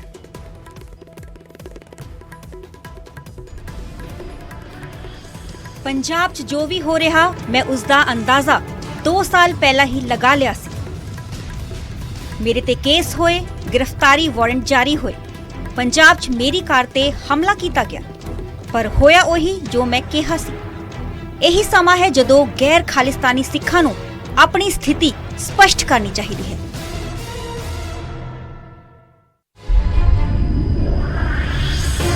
ਛੇ ਸਮਨ ਇੱਕ ਗ੍ਰਿਫਤਾਰੀ ਵਾਰੰਟ, ਪੰਜਾਬ ਵਿੱਚ ਮੇਰੀਆਂ ਫਿਲਮਾਂ ਤੇ ਪਾਬੰਦੀ, ਮੇਰੀ ਕਾਰ ਤੇ ਹਮਲਾ, ਦੇਸ਼ ਨੂੰ ਇਕੱਠੇ ਰੱਖਣ ਲਈ ਇੱਕ ਰਾਸ਼ਟਰਵਾਦੀ ਨੂੰ ਕੀਮਤ ਅਦਾ ਕਰਨੀ ਪੈਂਦੀ ਹੈ। ਭਾਰਤ ਸਰਕਾਰ ਵੱਲੋਂ ਖਾਲਿਸਤਾਨੀਆਂ ਨੂੰ ਅੱਤਵਾਦੀ ਐਲਾਨਿਆ ਗਿਆ ਹੈ। ਜੇਕਰ ਤੁਸੀਂ ਸੰਵਿਧਾਨ ਵਿੱਚ ਵਿਸ਼ਵਾਸ ਰੱਖਦੇ ਹੋ ਤਾਂ ਤੁਹਾਨੂੰ ਇਸ ਬਾਰੇ ਆਪਣੀ ਸਥਿਤੀ ਬਾਰੇ ਕੋਈ ਸ਼ੱਕ ਨਹੀਂ ਹੋਣਾ ਚਾਹੀਦਾ।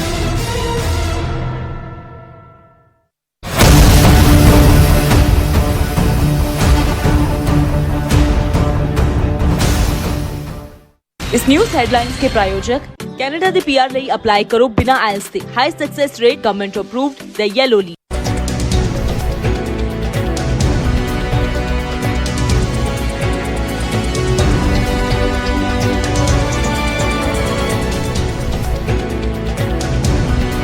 इस न्यूज हेडलाइंस के प्रायोजक कनाडा दे पीआर ਲਈ ਅਪਲਾਈ ਕਰੋ ਬਿਨਾ ਆਇਲਸ ਦੇ, high success rate, government approved, the yellow leaf. ਦੇ ਕੋਲੋਂ ਗੋਲੀ ਚੱਲ ਗਈ, ਜਿਸ ਦੀਆਂ ਸੀਸੀਟੀਵੀ ਤਸਵੀਰਾਂ ਵੀ ਸਾਹਮਣੇ ਆਈਆਂ ਤੇ ਸਤਕਾਰ ਕਮੇਟੀ ਦੇ ਵੱਲੋਂ ਇਹ ਪ੍ਰਕਾਸ਼ਨ ਹਾਊਸ ਦੇ ਬਾਹਰ ਧਰਨਾ ਦਿੱਤਾ ਗਿਆ ਸੀ। ਪ੍ਰਕਾਸ਼ਨ ਹਾਊਸ ਦੇ ਉੱਤੇ ਇਲਜ਼ਾਮ ਹੈ ਕਿ ਉਹਨਾਂ ਦੇ ਵੱਲੋਂ ਛਪਾਈ ਦੇ ਨਾਮ ਦੇ ਉੱਤੇ ਧਾਰਮਿਕ ਪੁਸਤਕਾਂ ਦੀ ਬੇਅਦਬੀ ਕੀਤੀ ਗਈ ਹੈ। ਉਧਰ ਧਰਨੇ ਦੌਰਾਨ ਜਦੋਂ ਪੁਲਿਸ ਤੇ ਸਤਕਾਰ ਕਮੇਟੀ ਦੇ ਮੈਂਬਰ ਗੱਲਬਾਤ ਕਰ ਰਹੇ ਸਨ ਤਾਂ ਇੱਕ ਵਿਅਕਤੀ ਦੇ ਹੱਥੋਂ ਫਾਇਰ ਵੀ ਹੋ ਗਿਆ ਤੇ ਗੋਲੀ ਚਲਾਉਣ ਵਾਲੇ ਤੇ ਸਤਕਾਰ ਕਮੇਟੀ ਦੇ ਮੈਂਬਰਾਂ ਦਾ ਗੁੱਸਾ ਵੀ ਫੁੱਟਿਆ, ਜਦਕਿ ਪੁਲਿਸ ਨੇ ਫੌਰਨ ਕਾਰਵਾਈ ਕਰਦਿਆਂ ਗੋਲੀ ਚਲਾਉਣ ਵਾਲੇ ਨੂੰ ਹਿਰਾਸਤ ਦੇ ਵਿੱਚ ਲੈ ਲਿਆ। ਇਹ ਪ੍ਰਕਾਸ਼ਨ ਹਾਊਸ ਦਰਬਾਰ ਸਾਹਿਬ ਦੇ ਨੇੜੇ ਹੀ ਅੰਮ੍ਰਿਤਸਰ ਦੇ ਵਿੱਚ ਬਣਿਆ ਹੋਇਆ ਹੈ, ਜਿਸ ਦੇ ਵਿੱਚ ਬੀਤੇ ਦਿਨੀ ਸਤਕਾਰ ਕਮੇਟੀ ਨੇ ਛਾਪੇਮਾਰੀ ਕੀਤੀ ਸੀ ਤੇ ਵੱਡੇ ਪੱਧਰ ਦੇ ਉੱਤੇ ਗੁਟਕਾ ਸਾਹਿਬ, ਪੋਥੀਆਂ ਤੇ ਹੋਰ ਧਾਰਮਿਕ ਪੁਸਤਕਾਂ ਦੀ ਬੇਅਦਬੀ ਦਾ ਇਲਜ਼ਾਮ ਲਗਾਇਆ ਗਿਆ ਸੀ।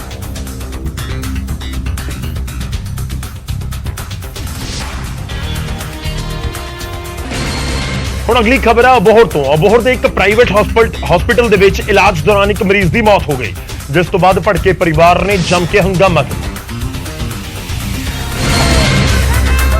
ਤੇ ਧਰਨੇ ਤੇ ਬੈਠਾ ਇਹ ਪਰਿਵਾਰ ਆਪਣੇ ਮਰੀਜ਼ ਦੀ ਮੌਤ ਦਾ ਹਿਸਾਬ ਮੰਗ ਰਿਹਾ ਹੈ। ਇਲਜ਼ਾਮ ਨੇ ਕਿ ਮ੍ਰਿਤਕ ਨੂੰ ਇੱਕ ਪ੍ਰਾਈਵੇਟ ਹਸਪੀਟਲ ਦੇ ਵਿੱਚ ਇਲਾਜ ਦੇ ਲਈ ਲਿਆਂਦਾ ਗਿਆ ਸੀ, ਪਰ ਆਪਰੇਸ਼ਨ ਤੋਂ ਬਾਅਦ ਉਸ ਦੀ ਮੌਤ ਹੋ ਗਈ।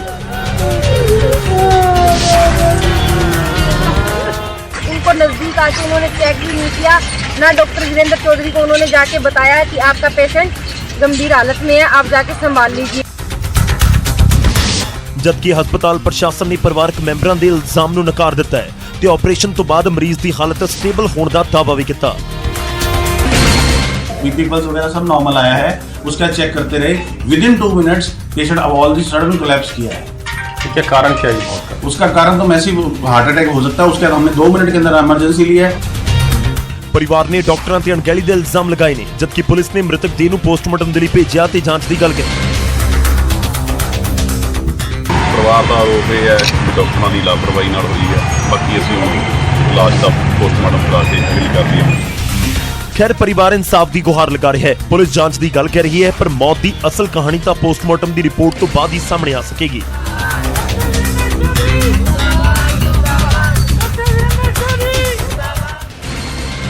तो परिवार के वालों सवाल चुके जा रहे हैं। सवाल तो यह जरूर उठता है कि जेकर सब कुछ ठीक सी डॉक्टरों के मुताबिक भी, तो आखिर फिर परिवारक मैंबर की उन्होंने मौत हो किवें गई। खैर जो कुछ ही पलों के विच ਕੋਈ ਤੁਹਾਡੇ ਪਰਿਵਾਰ ਦੇ ਵਿੱਚੋਂ ਕਿਸੇ ਦੇ ਪਰਿਵਾਰ ਦੇ ਵਿੱਚੋਂ ਚਲਿਆ ਜਾਵੇ ਫਿਰ ਫਰਕ ਤਾਂ ਉਸ ਪਰਿਵਾਰ ਨੂੰ ਜ਼ਰੂਰ ਪੈਂਦਾ ਹੈ। ਹੁਣ ਅੱਗੇ ਵਧਦੇ ਹਾਂ, ਕੁਝ ਹੋਰ ਖਬਰਾਂ ਦਾ ਰੁਖ ਕਰਾਂਗੇ, ਪਰ ਉਸ ਤੋਂ ਪਹਿਲਾਂ ਬਾਰੀ ਸਵਾਲ ਦੀ, ਤੇ ਸਵਾਲ ਦਾ ਜਵਾਬ ਤੁਹਾਡੇ ਨਾਲ ਸਾਂਝਾ ਕਰਨ ਦਾ ਸਮਾਂ ਹੈ। ਸਵਾਲ ਅਸੀਂ ਬੇਅਦਬੀ ਦੀ ਧਾਰਾ 295A ਨੂੰ ਲੈ ਕੇ ਪੁੱਛਿਆ, ਕਿਉਂਕਿ ਕੋਟਪੁਰਾ ਗੋਲੀकांड ਮਾਮਲੇ ਦੇ ਵਿੱਚ SIT ਦੇ ਵੱਲੋਂ ਚਾਰਜਸ਼ੀਟ ਦਾਖਲ ਕੀਤੀ ਗਈ ਹੈ। ਉਸ ਦੇ ਵਿੱਚ ਸੋਰਸਿਸ ਦੱਸ ਰਹੇ ਨੇ ਕਿ ਸੁਖਬੀਰ ਸਿੰਘ ਬਾਦਲ, ਪ੍ਰਕਾਸ਼ ਸਿੰਘ ਬਾਦਲ, ਸੁਮੀਤ ਸੈਣੀ ਵਰਗੇ ਵੱਡੇ ਨਾਮ ਵੀ ਸ਼ਾਮਲ ਨੇ, ਯਾਨੀ ਕਿ ਉਹਨਾਂ ਨੂੰ ਵੀ ਮੁਲਜ਼ਮ ਬਣਾ ਦਿੱਤਾ ਗਿਆ ਹੈ। ਇਸ ਕਰਕੇ ਬੇਅਦਬੀ ਮਾਮਲੇ ਦੇ ਨਾਲ ਜੁੜਿਆ ਹੋਇਆ ਸਵਾਲ ਪੁੱਛਿਆ ਕਿ ਬੇਅਦਬੀ ਦੇ ਵਿੱਚ ਧਾਰਾ 295A ਦੇ ਤਹਿਤ ਵੱਧ ਤੋਂ ਵੱਧ ਕਿੰਨੀ ਸਜ਼ਾ ਹੈ ਜਾਂ ਹੁੰਦੀ ਹੈ, ਹੋ ਸਕਦੀ ਹੈ। 4 ਆਪਸ਼ਨ ਤੁਹਾਨੂੰ ਦਿੱਤੇ, 3 ਸਾਲ, ਆਪਸ਼ਨ B 7 ਸਾਲ, C 10 ਸਾਲ ਜਾਂ ਆਪਸ਼ਨ D 14 ਸਾਲ। ਸਹੀ ਜਵਾਬ ਕੀ ਹੈ ਤੁਹਾਡੀ ਟੀਵੀ ਸਕਰੀਨ ਦੇ ਉੱਤੇ? ਸਹੀ ਜਵਾਬ ਹੈ ਆਪਸ਼ਨ A 3 ਸਾਲ। जी हाँ, बेअदबी के मामले आईपी प्रेजेंटेड बाय पेट सफा आयुर्वेदिक चूर्ण, पेट सफा तो हर रोग दफा।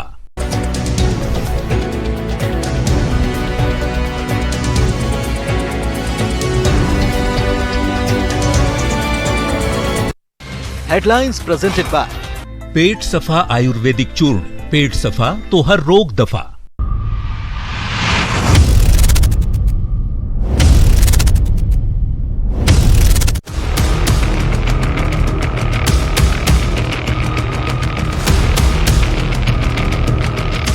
एक होर वड्डी खबर आ रही है, अमृतपाल सिंह ते डिजिटल स्ट्राइक हुई है। डिजिटल स्ट्राइक मतलब अमृतपाल दा इंस्टाग्राम अकाउंट बंद कर दिता गया है। भारत दे विच अमृतपाल दा इंस्टाग्राम अकाउंट ब्लॉक कर दिता गया है। पहला 28 तरीक नूं ब्लॉक किया गया सी, हुण इंस्टाग्राम अकाउंट जिहड़ा है वो ब्लॉक किया। पहला 28 दिसंबर 2022 नूं अकाउंट ब्लॉक किया सी। ट्विटर अकाउंट पहला तो ही ब्लॉक है ते हुण दोबारा इंस्टाग्राम अकाउंट जिहड़ा है उसनूं ब्लॉक कर दिता गया है। डिजिटल स्ट्राइक अमृतपाल ते हुई है। अजनाला दे घटनाक्रम तो बाद ये अकाउंट जिहड़ा है वो ब्लॉक किया गया है। इंस्टाग्राम अकाउंट भारत दे विच हुण बैन है। वो जे उस अकाउंट ते जाके कोई उसनूं चैक करेगा तो वो ब्लॉक आ रहा है। वो अकाउंट हुण खुल नहीं रहा। पहला 28 दिसंबर नूं ब्लॉक किया सी, हुण दोबारा ब्लॉक कर दिता गया है, भारत दे विच बैन कर दिता गया है। और ट्विटर अकाउंट जिहड़ा है अमृतपाल सिंह दा वो पहला तो ही ब्लॉक है। सो एक होर डिजिटल स्ट्राइक अमृतपाल सिंह ते हुई है कि अकाउंट नूं ब्लॉक कर दिता गया है। ये असीं तस्वीर दिखा रहे हैं, स्क्रीनशॉट दिखा रहे हैं उस अकाउंट का। ब्लैक है बिल्कुल, कोई भी पोस्ट शो नहीं हो रही और खुल नहीं रहा अकाउंट, इंस्टाग्राम अकाउंट। जो कुछ कल अजनाला दे विच होया, जो अजनाला दा घटनाक्रम है, उस तो बाद ये डिजिटल एक्शन लिया गया है अमृतपाल सिंह ते और इंस्टाग्राम अकाउंट नूं टोटली ब्लैक कर दिता गया, ब्लॉक कर दिता गया, बैन कर दिता गया, बंद कर दिता गया, जिहड़ा मर्जी शब्द उसदे लई वरत लिया जावे। सो इंस्टाग्राम अकाउंट नूं ब्लॉक कर दिता गया। रणबीर राणा मेरे सहयोगी जुड़े ने साडे नाल। रणबीर, पहला भी ये अकाउंट ब्लॉक किए गए ने, हुण इस स्ट्राइक नूं किस लिहाज नाल देखिया जावे? बिल्कुल, जिस ढंग के अजनाला दे विच इंसीडेंट वापरी है तां उस तो बाद इंस्टा अकाउंट है जिहड़ा अमृतपाल सिंह दा बैन कर दिता गया। उन्हां दे जिहड़े साथी ने पपलप्रीत सिंह, उन्होंने खुद इस संबंधी जानकारी दी है। तुसीं भी जेकर देखोगे संधू अमृत 1984 जिहड़ा उन्हां दा वेरीफाई पेज हैगा है, उस ते बैन हैगा, ये पाबंदी ला दी गई है भारत दे विच, खास करके इस रीजन दे विच हुण नहीं देखा जा सकता हैगा। तां किते ना किते देखा जाए तां ये मिनिस्ट्री की शिकायत ते ही ये कार्रवाई जिहड़ी इंस्टा दे वल्लों कीती गई होएगी, क्योंकि जिस ढंग दे नाल पहलां भी 28 दिसंबर नूं ये बैन किया गया सी, उस तो बाद 2 दिन पहलां दी पोस्ट जिहड़ी है अमृतपाल सिंह दे इंस्टा अकाउंट दे उत्ते जरूर शो हो रही है, जिस दे विच बार-बार कह रहे हैं कि अजनाला दे पहुंचना है, वड्डी गिणती विच पहुंचना है, पुलिस दे नाकियां दी परवाह नहीं करनी। पर हुण जिस ढंग दे नाल इंस्टा ते अकाउंट जिहड़ा इंस्टा दा वो बैन किया गया, पाबंदी लाई गई, उसनूं कहा जा सकता है कि किते ना किते उस दे नाल जिहड़ी देश की एकता अखंडता की गल करते हैं तां जां वो थोड़ी जिहड़ी हेटेड स्पीच है जिहड़ी उसनूं रोकण दे लई कार्रवाई की गई हो सकती है। क्योंकि अक्सर इस तरह देखा गया जदों भी किते, चाहे वो ट्विटर अकाउंट होवे, ट्विटर हैंडलर होवे, चाहे वो इंस्टा अकाउंट होवे, ज़्यादातर उदों ही इस तरह दी कार्रवाइयां होंदियां ने जदों इस दे नाल देश दे विच कोई नफरत वर्गी जां कोई देश के खिलाफ कहा जा सकता है कि उस तरह दी पोस्टां जारियां होण तां किते ना किते जरूर अमृतपाल सिंह की शब्दावली जिहड़ी है वो अमृतपाल सिंह खालिस्तान की बार-बार गल करते हैं।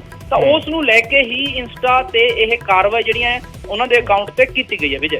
ਅੱਛਾ ਰਣਬੀਰ, ਇੱਕ ਚੀਜ਼ ਥੋੜੀ ਜਿਹੀ ਹੋਰ ਸਮਝਣੀ ਚਾਹਾਂਗੇ, ਅਗਰ ਡਿਜੀਟਲ ਪਲੇਟਫਾਰਮਸ ਦਾ ਜ਼ਿਕਰ ਕਰੀਏ, ਇੰਸਟਾ ਹੋਵੇ, ਫੇਸਬੁੱਕ ਹੋਵੇ, ਕੋਈ ਵੀ ਇਸ ਤਰੀਕੇ ਦਾ ਡਿਜੀਟਲ YouTube ਹੋਵੇ, ਅੱਜ ਕੱਲ ਜਿਹੜਾ ਹੈ ਕੋਈ ਸੈਂਸਿਟਿਵ ਕੰਟੈਂਟ ਨੂੰ ਲੈ ਕੇ ਬਹੁਤ ਜ਼ਿਆਦਾ ਜਿਹੜੀਆਂ ਉਹਨਾਂ ਦੀਆਂ ਪਾਲਿਸੀਜ਼ ਨੇ ਉਹ ਬੜੀਆਂ ਸਖਤ ਕੀਤੀਆਂ ਹੋਈਆਂ ਨੇ। ਸੋ ਆਪਾਂ ਸਮਝ ਸਕਦੇ ਹਾਂ ਕਿ ਤੁਸੀਂ ਮੈਂ ਵੀ ਜੇ ਕੋਈ ਐਸੀ ਪੋਸਟ ਸਾਂਝੀ ਕਰੀਏ ਜਿਹਦੇ ਨਾਲ ਇਹ ਸੰਦੇਸ਼ ਜਾਂਦਾ ਹੋਵੇ ਕਿ ਇਹ ਕੋਈ ਭੜਕਾਊ ਪੋਸਟ ਹੈ ਜਾਂ ਇਸ ਤੇ ਕੋਈ ਐਸੀ ਆਬਜੈਕਸ਼ਨੇਬਲ ਸਮੱਗਰੀ ਜਿਹੜੀ ਹੈ ਉਹ ਇਸ ਤੇ ਪੋਸਟ ਕੀਤੀ ਗਈ ਹੈ, ਤਾਂ ਐਸੇ ਐਕਸ਼ਨ ਹੋ ਜਾਂਦੇ ਆ। ਬਿਲਕੁਲ, ਇਹ ਕਮਿਊਨਿਟੀ ਗਾਈਡਲਾਈਨਸ ਦੇ ਵਿੱਚ ਆਉਂਦਾ ਹੈ, ਚਾਹੇ ਉਹ ਫੇਸਬੁੱਕ, YouTube ਜਾਂ ਇੰਸਟਾ ਦੀ ਗੱਲ ਹੋਵੇ, ਟਵਿੱਟਰ ਦੀ ਗੱਲ ਹੋਵੇ, ਕਿਉਂਕਿ ਤੁਸੀਂ ਇਸ ਦੇ ਵਿੱਚ ਜ਼ਿਆਦਾ ਵਾਇਲੈਂਸ ਜਿਹੜੀ ਆ ਉਹ ਨਹੀਂ ਦਿਖਾ ਸਕਦੇ ਹੈਗੇ। ਤੁਸੀਂ ਕਿਸੇ ਦੇ ਖਿਲਾਫ ਕੋਈ ਇਸ ਤਰ੍ਹਾਂ ਦੀਆਂ ਟਿੱਪਣੀਆਂ ਜਿਹੜੀਆਂ ਨਫ਼ਰਤ ਫੈਲਾਉਂਦੀਆਂ ਹੋਣ ਉਹ ਨਹੀਂ ਕਰ ਸਕਦੇ ਹੈਗੇ। ਤਾਂ ਭੜਕਾਊ, ਜਿਵੇਂ ਤੁਸੀਂ ਗੱਲ ਕਰ ਰਹੇ ਹੋ ਕਿਸੇ ਨੂੰ ਪ੍ਰਵੋਕ ਕਰਨਾ, ਤਾਂ ਜ਼ਰੂਰ ਅੰਮ੍ਰਿਤਪਾਲ ਦੀ ਜਿਹੜੀ ਸਪੀਚਿਸ ਨੇ ਪਿਛਲੇ ਦਿਨਾਂ ਦੀਆਂ, ਜਾਂ ਅੰਮ੍ਰਿਤਪਾਲ ਸਿੰਘ ਦੇ ਸਮਰਥਕਾਂ ਦੇ ਵੱਲੋਂ ਥਾਣੇ ਦੇ ਜਿਹੜਾ ਘਿਰਾਓ ਕੀਤਾ ਗਿਆ ਜਾਂ ਥਾਣੇ ਦੇ ਉੱਤੇ ਇੱਕ ਤਰ੍ਹਾਂ ਦੇ ਨਾਲ ਕਬਜ਼ਾ ਵੀ ਉਸ ਨੂੰ ਕਿਹਾ ਜਾ ਰਿਹਾ ਹੈ, ਹਾਲਾਂਕਿ ਅੰਮ੍ਰਿਤਪਾਲ ਸਿੰਘ ਇਸ ਨੂੰ ਗਲਤ ਕਹਿੰਦੇ ਨੇ ਕਿ ਉਹਨਾਂ ਨੇ ਪ੍ਰੋਟੈਸਟ ਕੀਤਾ ਹੈ।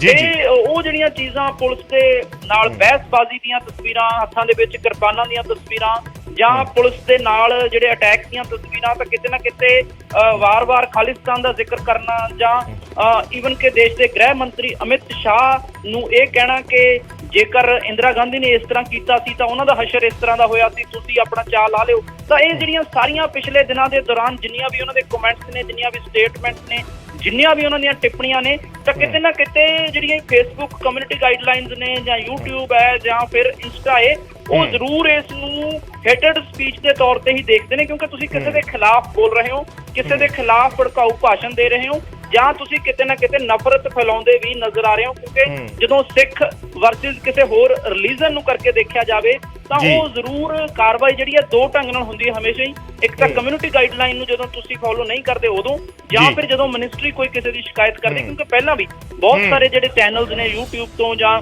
ਇੰਸਟਾ ਅਕਾਊਂਟ ਨੇ ਜਾਂ ਟਵਿੱਟਰ ਉਹ ਬੰਦ ਹੋਏ ਨੇ, ਉਹ ਥੋੜੇ ਸਮੇਂ ਲਈ ਬੰਦ ਕੀਤੇ ਜਾਂਦੇ ਨੇ।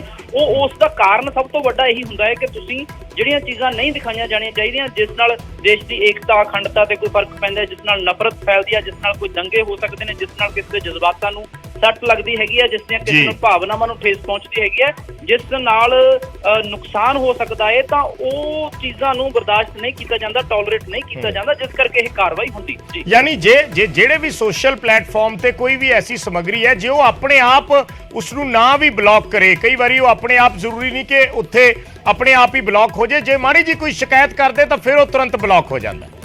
ਬਿਲਕੁਲ, ਇਸ ਦੇ ਵਿੱਚ ਵੀ ਇੱਕ ਹੋਰ ਹੈਗਾ ਕਿ ਤੁਹਾਡੇ ਕੋਲ ਰਿਪੋਰਟ ਕਰਨ ਦਾ ਵੀ ਹੱਕ ਹੁੰਦਾ ਬਹੁਤ ਸਾਰੇ ਪਲੇਟਫਾਰਮਸ ਦੇ ਉੱਤੇ, ਕਿ ਜੇ ਤੁਹਾਨੂੰ ਚੀਜ਼ ਤੁਸੀਂ ਠੀਕ ਨਹੀਂ ਲੱਗਦੀ ਤਾਂ ਤੁਸੀਂ ਫੇਸਬੁੱਕ ਨੂੰ ਰਿਪੋਰਟ ਕਰ ਸਕਦੇ ਹੋ, ਜਾਂ ਵੱਖ-ਵੱਖ ਜਿਹੜੇ ਸੋਸ਼ਲ ਪਲੇਟਫਾਰਮਸ ਨੇ ਉਹਨਾਂ ਤੇ ਤੁਸੀਂ ਰਿਪੋਰਟ ਕਰ ਸਕਦੇ ਹੋ ਕਿ ਇਹ ਸਾਨੂੰ ਜਿਹੜਾ ਕੰਟੈਂਟ ਹੈਗਾ ਉਹ ਸਹੀ ਨਹੀਂ ਲੱਗ ਰਿਹਾ, ਇਸ ਦੇ ਵਿੱਚ ਵਾਇਲੈਂਸ ਹੈ, ਇਹ ਹੇਟਡ ਸਪੀਚ ਹੈਗੀ ਹੈ, ਇਹ ਨਹੀਂ ਦਿਖਾਈ ਜਾਣੀ ਚਾਹੀਦੀ ਹੈਗੀ। ਜੇ ਜ਼ਿਆਦਾ ਇਸ ਤਰ੍ਹਾਂ ਦੀਆਂ ਰਿਪੋਰਟਸ ਜਿਹੜੀਆਂ ਕੀਤੀਆਂ ਜਾਂਦੀਆਂ ਨੇ ਤਾਂ ਬਹੁਤ ਸਾਰੇ ਇਸ ਤਰ੍ਹਾਂ ਦੇ ਅਕਾਊਂਟਸ ਜਿਹੜੇ ਨੇ ਫਿਰ ਉਹ ਬੰਦ ਹੋ ਜਾਂਦੇ ਨੇ, ਜਾਂ ਉਹਨਾਂ ਨੂੰ ਬਲੌਕ ਕਰ ਦਿੱਤਾ ਜਾਂਦਾ, ਜਾਂ ਉਹਨਾਂ ਨੂੰ ਰਿਸਟ੍ਰਿਕਟ ਕਰ ਦਿੱਤਾ ਜਾਂਦਾ ਹੈ ਕੁਝ ਸਮੇਂ ਦੇ ਲਈ, ਜਿਹੜੀ ਉਸ ਨੂੰ ਬਿਲਕੁਲ ਰਿਸਟ੍ਰਿਕਟ ਕਰ ਦਿੱਤਾ ਜਾਂਦਾ। ਬਾਅਦ ਦੇ ਵਿੱਚ ਉਹ ਆਪਣੇ ਆਪ ਕਈ ਵਾਰ ਦੁਬਾਰਾ ਤੋਂ ਵੀ ਚੱਲ ਪੈਂਦੇ ਨੇ, ਜਿਵੇਂ ਅੰਮ੍ਰਿਤਪਾਲ ਦੇ ਕੇਸ ਦੇ ਵਿੱਚ ਵੀ ਸ਼ਾਇਦ ਇਸੇ ਤਰ੍ਹਾਂ ਪਹਿਲਾਂ ਵੀ ਹੋਇਆ, ਕਿਉਂਕਿ 28 ਦਸੰਬਰ ਨੂੰ ਵੀ ਇਹ ਖਾਤਾ ਜਿਹੜਾ, ਇਹ ਅਕਾਊਂਟ ਹੈ ਜਿਹੜਾ ਉਹ ਬਲੌਕ ਕੀਤਾ ਗਿਆ ਸੀਗਾ।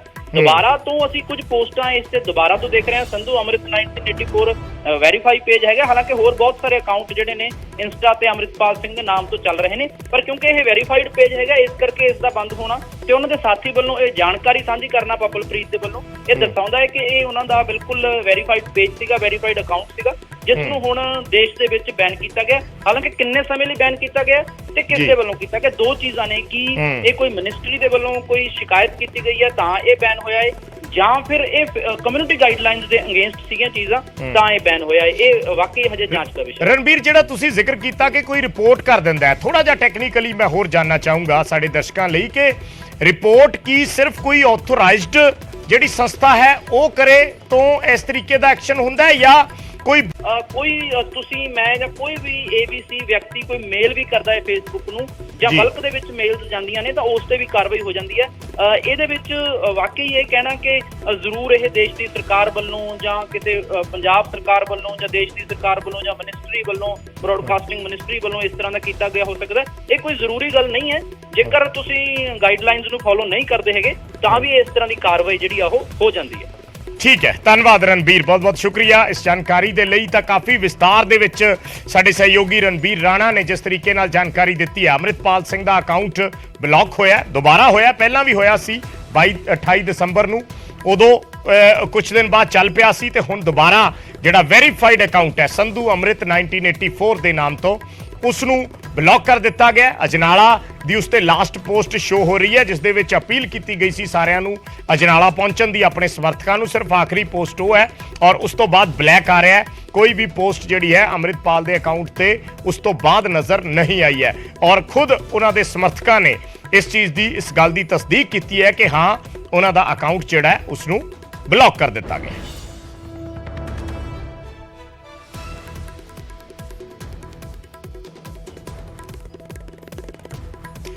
ਤੇ ਉਧਰ ਲਵਪ੍ਰੀਤ ਸਿੰਘ ਤੂਫਾਨ ਨੂੰ ਪੁਲਿਸ ਦੀ ਗ੍ਰਿਫਤ ਚੋਂ ਰਿਹਾ ਕਰਾਉਣ ਤੋਂ ਬਾਅਦ ਅੰਮ੍ਰਿਤਪਾਲ ਦੇ ਤੇਵਰ ਹੋਰ ਤਿੱਖੇ ਹੋ ਗਏ ਨੇ ਤੇ ਹੁਣ ਅੰਮ੍ਰਿਤਪਾਲ ਨੇ ਸਿੱਧਾ ਪੰਜਾਬ ਦੇ ਡੀਜੀਪੀ ਗੌਰਵ ਯਾਦਵ ਨੂੰ ਚੁਣੌਤੀ ਦਿੱਤੀ ਹੈ।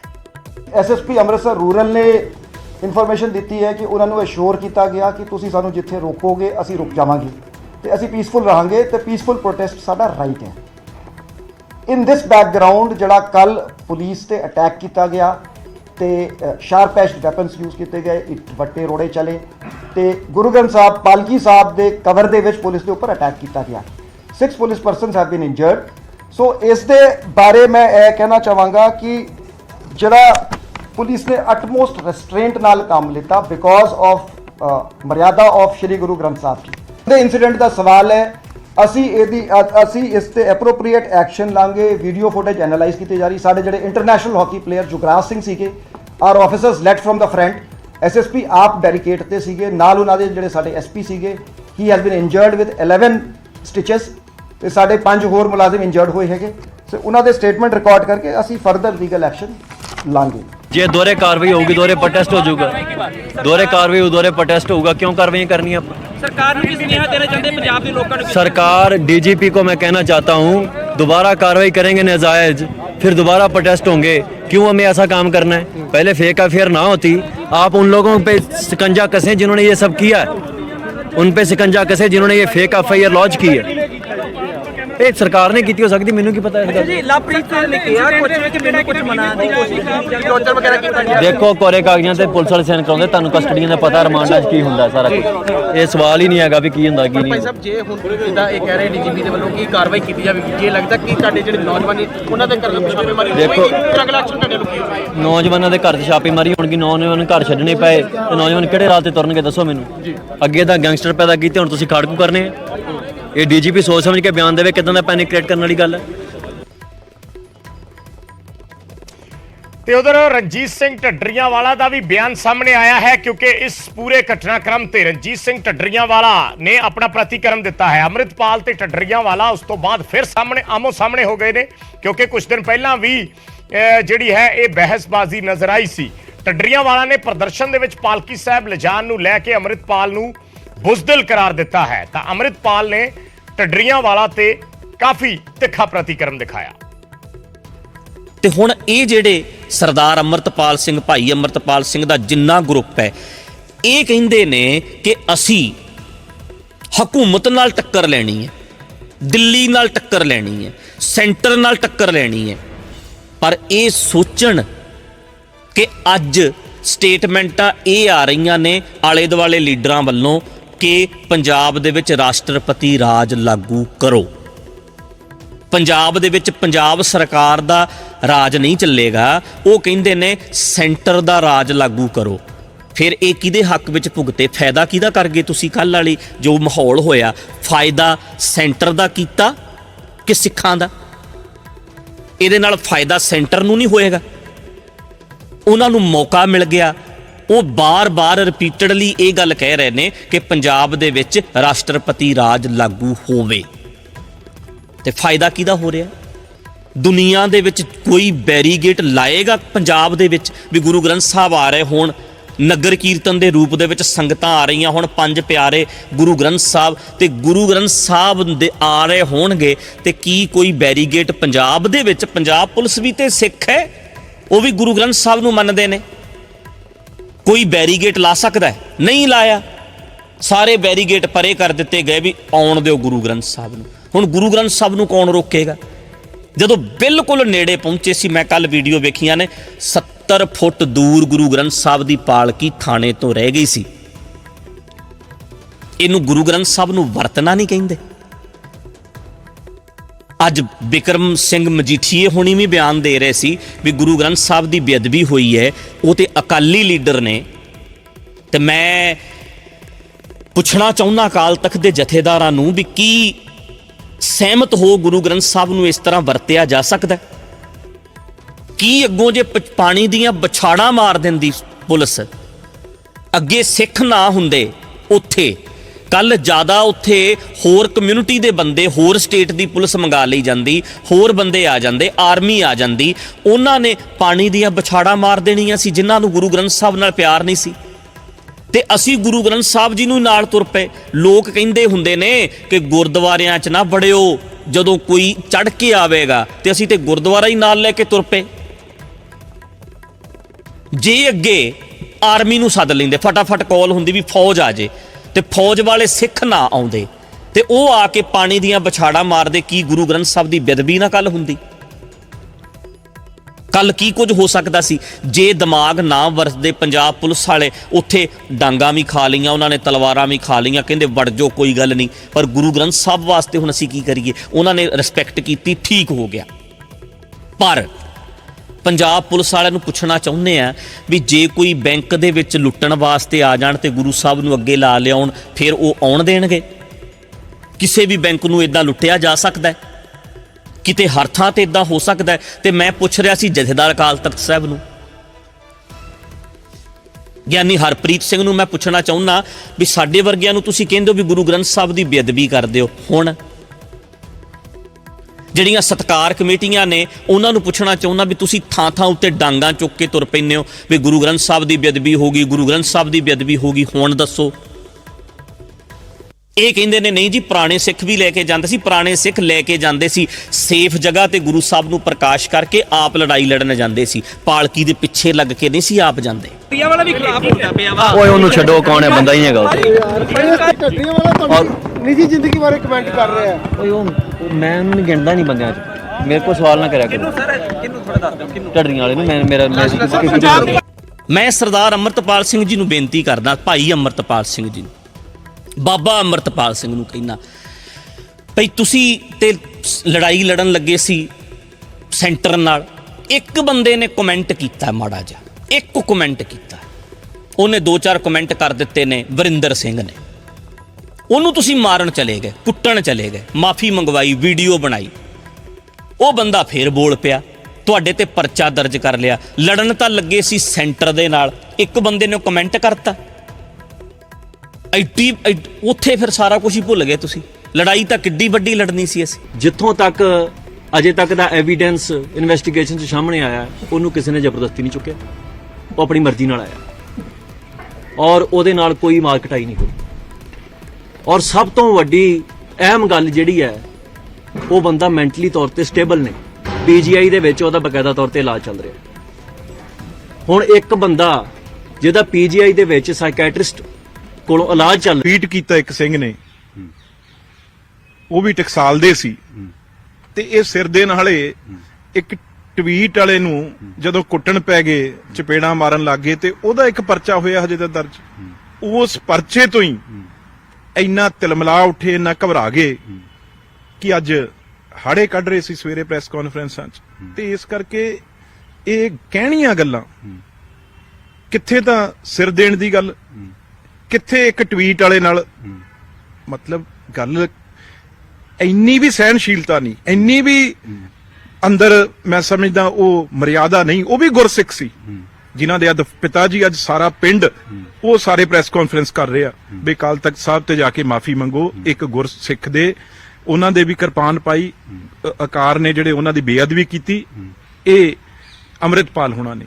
ਪਰ ਮੈਂ ਗੱਲ ਸਰਕਾਰ ਨੂੰ ਇਹ ਬੇਨਤੀ ਕੀਤੀ ਵੀ ਜਿਹੜਾ ਇੰਨੀ ਛੇਤੀ ਵਿਚਾਰਾ ਚਪੇੜਾਂ ਦੇ ਕੇਸਾਂ ਤੋਂ ਵਿਚਾਰਾ ਮਾਫੀਆਂ ਮੰਗਦਾ ਏ, ਉਹਦੀ ਸਾਰੀ ਗੱਲ ਲੋਕਾਂ ਦੇ ਮੂਹਰੇ ਸਾਹਮਣੇ ਆ ਗਈ। ਲੋਕਾਂ ਦੇ ਮੁੰਡੇ ਮਰਾ ਦਿਓ, ਲੋਕਾਂ ਦੇ ਮੁੱਤੇ ਸ਼ਹੀਦ ਕਰਾ ਦਿਓ, ਤੇ ਆਪ ਜਦ ਇੱਕ ਛੋਟਾ ਜਿਹਾ, ਇੱਕ ਛੋਟੀ ਜਿਹੀ ਧਾਰਾ ਲੱਗੀ ਆ ਹਜੇ ਤਾਂ, ਅਜੇ ਤਾਂ ਹੋਇਆ ਹੀ ਕੁਛ ਨਹੀਂ, ਉਹ ਤੋਂ ਹੀ ਚੀਕਾਂ ਨਿਕਲ ਗਈਆਂ। ਕੌਣ ਸਪਸ਼ਟ ਕਰੇ ਵੀ ਕਿਹੜੀ ਏਜੰਸੀ? ਕਿਸੇ ਹੋਰ ਮੁਲਕ ਦੀ ਏਜੰਸੀ? ਜੇ ਕਿਹੜੀ ਏਜੰਸੀ ਜਿਹੜੀ ਤੁਹਾਨੂੰ ਕਾਹਦੇ ਲਈ ਮਰਾਊਗੀ? ਤੁਹਾਡੇ ਕੋਲ ਤਾਂ ਜਿਹੜੇ ਦੇਸ਼ ਦੇ ਕਾਨੂੰਨ ਤੇ ਬਾਹਰ ਜਾ ਕੇ ਵੀ ਤੁਸੀਂ ਇੰਨੇ ਨੇ ਅਸਲੇ ਚੱਕੇ ਹੋਏ ਆ, ਇੰਨੇ ਨੇ ਵੈਪਨ ਚੱਕੇ ਹੋਏ ਆ, ਰੋਜ਼ ਤੁਸੀਂ ਖਾਲਿਸਤਾਨ ਦੀ ਗੱਲ ਕਰਦੇ ਹੋ, ਰੋਜ਼ ਤੁਸੀਂ ਦੇਸ਼ ਨੂੰ ਤੋੜਕ ਦੀ ਗੱਲ ਕਰਦੇ ਹੋ, ਤੇ ਤੁਹਾਨੂੰ ਤਾਂ ਕੋਈ ਕੁਝ ਕਹਿ ਨਹੀਂ ਰਿਹਾ। ਇਹ ਤਾਂ ਤੁਸੀਂ ਪਹਿਲਾਂ ਪਾਸਟਰਾਂ ਵਾਲੇ ਕੇਸ ਜੋ ਨਹੀਂ ਸੋ ਕੀਤਾ, ਉਦੋਂ ਬਾਅਦ ਤੁਸੀਂ ਜਲੰਧਰ ਚ ਗੁਰਦੁਆਰਾ ਸਾਹਿਬ ਚ ਆ ਕੇ ਜੋ ਕੀਤਾ, ਉਹਨਾਂ ਦੀ ਕਮੇਟੀ ਨੇ, ਪ੍ਰਬੰਧਕ ਕਮੇਟੀ ਨੇ ਲਿਖਾਇਆ ਜੋ ਭੰਨ ਤੋੜ ਕੀਤੀ, ਉਦੋਂ ਬਾਅਦ ਕਿਸੇ ਨੇ ਕੋਈ ਪਰਚਾ ਦਰਜ ਨਹੀਂ ਕੀਤਾ। ਮੈਂ ਹਜੇ ਕੀ ਸਰਕਾਰ ਵੱਲ ਨਹੀਂ ਗਾ, ਕੋਈ ਸਰਕਾਰ ਆਮ ਆਦਮੀ ਪਾਰਟੀ ਦੀ ਆ, ਉੱਥੇ ਬੀਜੇਪੀ ਦੀ ਆ, ਪਰ ਕਾਨੂੰਨ ਤਾਂ ਸਭ ਲਈ ਇੱਕ ਆ। ਤੁਹਾਡੇ ਤੇ ਪਰਚੇ ਉਹ ਦਰਜ ਨਹੀਂ ਹੋਏ। Z+ ਸਿਕਿਉਰਿਟੀ ਚ ਵਿਚਰਨ ਵਾਲੇ ਬੰਦੇ, ਦਿਲਾਵਰ ਸਿੰਘ ਨਾ ਉਹਨਾਂ ਦੇ ਲਾਗੋਂ ਦੀ ਕੋਈ ਬੱਚਾ ਕਹਿ ਕੇ ਦੌੜ ਜੇ ਨਾ, ਦਿਲਾਵਰ ਸਿੰਘ, ਤੇ ਇਹਨਾਂ ਨੂੰ 8-10 ਦਿਨ ਨੀਂਦ ਨਹੀਂ ਆਉਂਦੀ ਹੈ। ਇਹਨਾਂ ਨੂੰ ਕਹੋ ਵੀ ਨਾ ਇਹੋ ਜਿਹੇ ਕੰਮ ਕਰਿਆ ਕਰੋ, ਵਿੱਚ ਬਾਅਦ ਫਿਰ ਕੌਮ ਕੋਲੋਂ ਬੇਇੱਜ਼ਤੀ ਕਰਵਾਉਣੀ, ਕੁੱਤੇਖਾਨੀ ਕਰਵਾਉਣੀ, ਤੇ ਫਿਰ ਵਿਕਟਮ ਬਣਨਾ, ਵਿਕਟਮ ਕਾਰਡ ਪਲੇ ਕਰਨਾ। ਕਿਸੇ ਨੇ ਵੈਸੇ ਫੋਨ ਕਰ ਦੇਣਾ ਬਾਹਰੋਂ ਤੇ 2-4 ਮਾੜੀਆਂ ਗੱਲਾਂ ਕਰਤੀਆਂ, ਫਿਰ ਇਹਨਾਂ DGP ਨੂੰ ਚਿੱਠੀ ਲਿਖਣ ਤੁਰ ਪੈਣਾ ਵੀ ਸਾਨੂੰ ਤੇ ਜੀ ਦੇਖੋ ਧਮਕੀ ਆ ਰਹੀਆਂ, ਸਾਡੀ ਸਿਕਿਉਰਿਟੀ Z+ ਤੋਂ ਵੀ ਪਲੱਸ ਕਰਤੀ ਜਾਵੇ। ਸੋ ਜਿਹੜਾ ਬੰਦਾ ਬਾਥਰੂਮ ਜਾਣ ਲੱਗਿਆ ਵੀ ਸਿਕਿਉਰਿਟੀ ਲੈ ਕੇ ਜਾਂਦਾ ਹੋਵੇ, ਉਹਨੂੰ ਇਹ ਗੱਲ ਕਹਿਣ ਦਾ ਹੱਕ ਨਹੀਂ ਹੁੰਦਾ ਵੀ ਫਲਾਣਾ ਡਰ ਗਿਆ, ਫਲਾਣਾ ਨਹੀਂ ਡਰ ਗਿਆ। ਅਸੀਂ ਤੇ ਤੁਰੇ ਫਿਰਦੇ ਆ, ਡਰਨ ਵਾਲੇ ਬੰਦੇ ਹੋਣ ਤੇ ਜੇ ਉਹ ਕਹਿੰਦਾ ਵੀ ਸਰਕਾਰ ਨੂੰ ਕਹਿ ਰਿਹਾ ਵੀ ਮੈਨੂੰ ਮਾਫ ਕਰ ਦਿਓ, ਜਾਂ ਮੈਂ ਮਾਫੀ ਮੰਗੀ ਹੋਵੇ, ਫਿਰ ਤੇ ਗੱਲ ਹੈ ਕੋਈ ਹੈ। ਉਹ ਮਤਲਬ ਉਹਨਾਂ ਨੂੰ ਇਹ ਸਮਝਣਾ ਚਾਹੀਦਾ ਵੀ ਅੱਜ ਪੰਜਾਬ ਦੇ ਪਿੰਡਾਂ ਦੇ ਵਿੱਚ ਦਸ਼ਾ ਕੀ ਹੈ ਵੀ ਰਵਨੀਤ ਬਿੱਟੂ ਕਿਸੇ ਪਿੰਡ 'ਚ ਖੜ ਕੇ ਕਹਿ ਦੇਵੇ ਵੀ ਮੈਂ ਬੇਅੰਤ ਸਿੰਘ ਦਾ ਪੋਤਰਾ ਹਾਂ, ਤੇ ਲੋਕ ਗਾਣੀਆਂ ਫੁੱਲਾਂ ਦੇ ਹਾਰ ਜਿਹੜੇ ਪਾਉਂਦੇ ਆ ਸਾਨੂੰ ਪਤਾ ਹੀ ਹੈ। ਤੇ ਇੱਥੇ ਜਿਹੜੇ ਸ਼ਹੀਦਾਂ ਦੇ ਪੁੱਤਰ ਆ ਉਹ ਤੇ ਖੜ ਕੇ ਕਹਿੰਦੇ ਜਿਨ੍ਹਾਂ ਨੂੰ 24 ਘੰਟੇ ਨਿੰਦਦਾ, ਕੋਈ ਕਹਿ ਦੇਵੇ ਵੀ ਮੈਂ ਜਰਨੈਲ ਸਿੰਘ ਦਾ ਪੋਤਰਾ ਹਾਂ, ਤੇ ਲੋਕ ਸਿਰ ਤੇ ਚੁੱਕ ਲੈਂਦੇ, ਹੱਥਾਂ ਤੇ ਚੁੱਕ ਪਲਕਾਂ ਤੇ ਬਿਠਾਉਂਦੇ ਨੇ। ਸੋ ਇਹ ਇੱਥੋਂ ਹੀ ਸਾਬਤ ਹੋ ਜਾਂਦਾ ਹੈ। ਇਹਨਾਂ ਨੂੰ ਕਹੋ ਵੀ ਜਿਹੜੇ ਰਾਹ ਤੇ ਤੁਰੇ ਨੇ ਨਾ, ਜਿੱਦਣ ਕਿਤੇ ਚੜਾਈ ਕਰ ਗਏ, ਇਹਨਾਂ ਦੇ ਕਿਤੇ ਭੋਗ ਤੇ ਕੀਰਤਨੀਆਂ ਨਹੀਂ ਲੱਭਦੇ ਹੁੰਦੇ, ਕਿ ਆਪਾਂ ਨੂੰ ਪਤਾ ਹੀ ਹੈ ਨਾ KPS ਗਿੱਲ ਵਾਰੀ ਕੀ ਹੋਇਆ ਸੀ, ਜਿਹੜੇ ਕੀਰਤਨੀਆਂ ਦੇ ਭੋਗ ਤੇ ਜਾ ਆਏ ਸੀ ਤੇ ਉਹਨਾਂ ਨੂੰ ਬਾਅਦ ਪੰਥ ਤੋਂ ਛੇਕਿਆ ਗਿਆ ਸੀ। ਸੋ ਇਹਨਾਂ ਨੂੰ ਕਹੋ ਵੀ ਤੁਸੀਂ ਜਿਹੜੇ ਰਾਹ ਤੇ ਤੁਰ ਪਏ, ਜੇ ਤੁਹਾਡੇ ਦਾਦਿਆਂ ਨੇ ਗਲਤੀਆਂ ਗੁਨਾਹ ਕੀਤੇ ਆ, ਜ਼ਰੂਰੀ ਥੋੜੀ ਵੀ ਉਹੀ ਖੇ ਖਰਾਬੀ ਆਪਾਂ ਕਰਨੀ ਹੈ।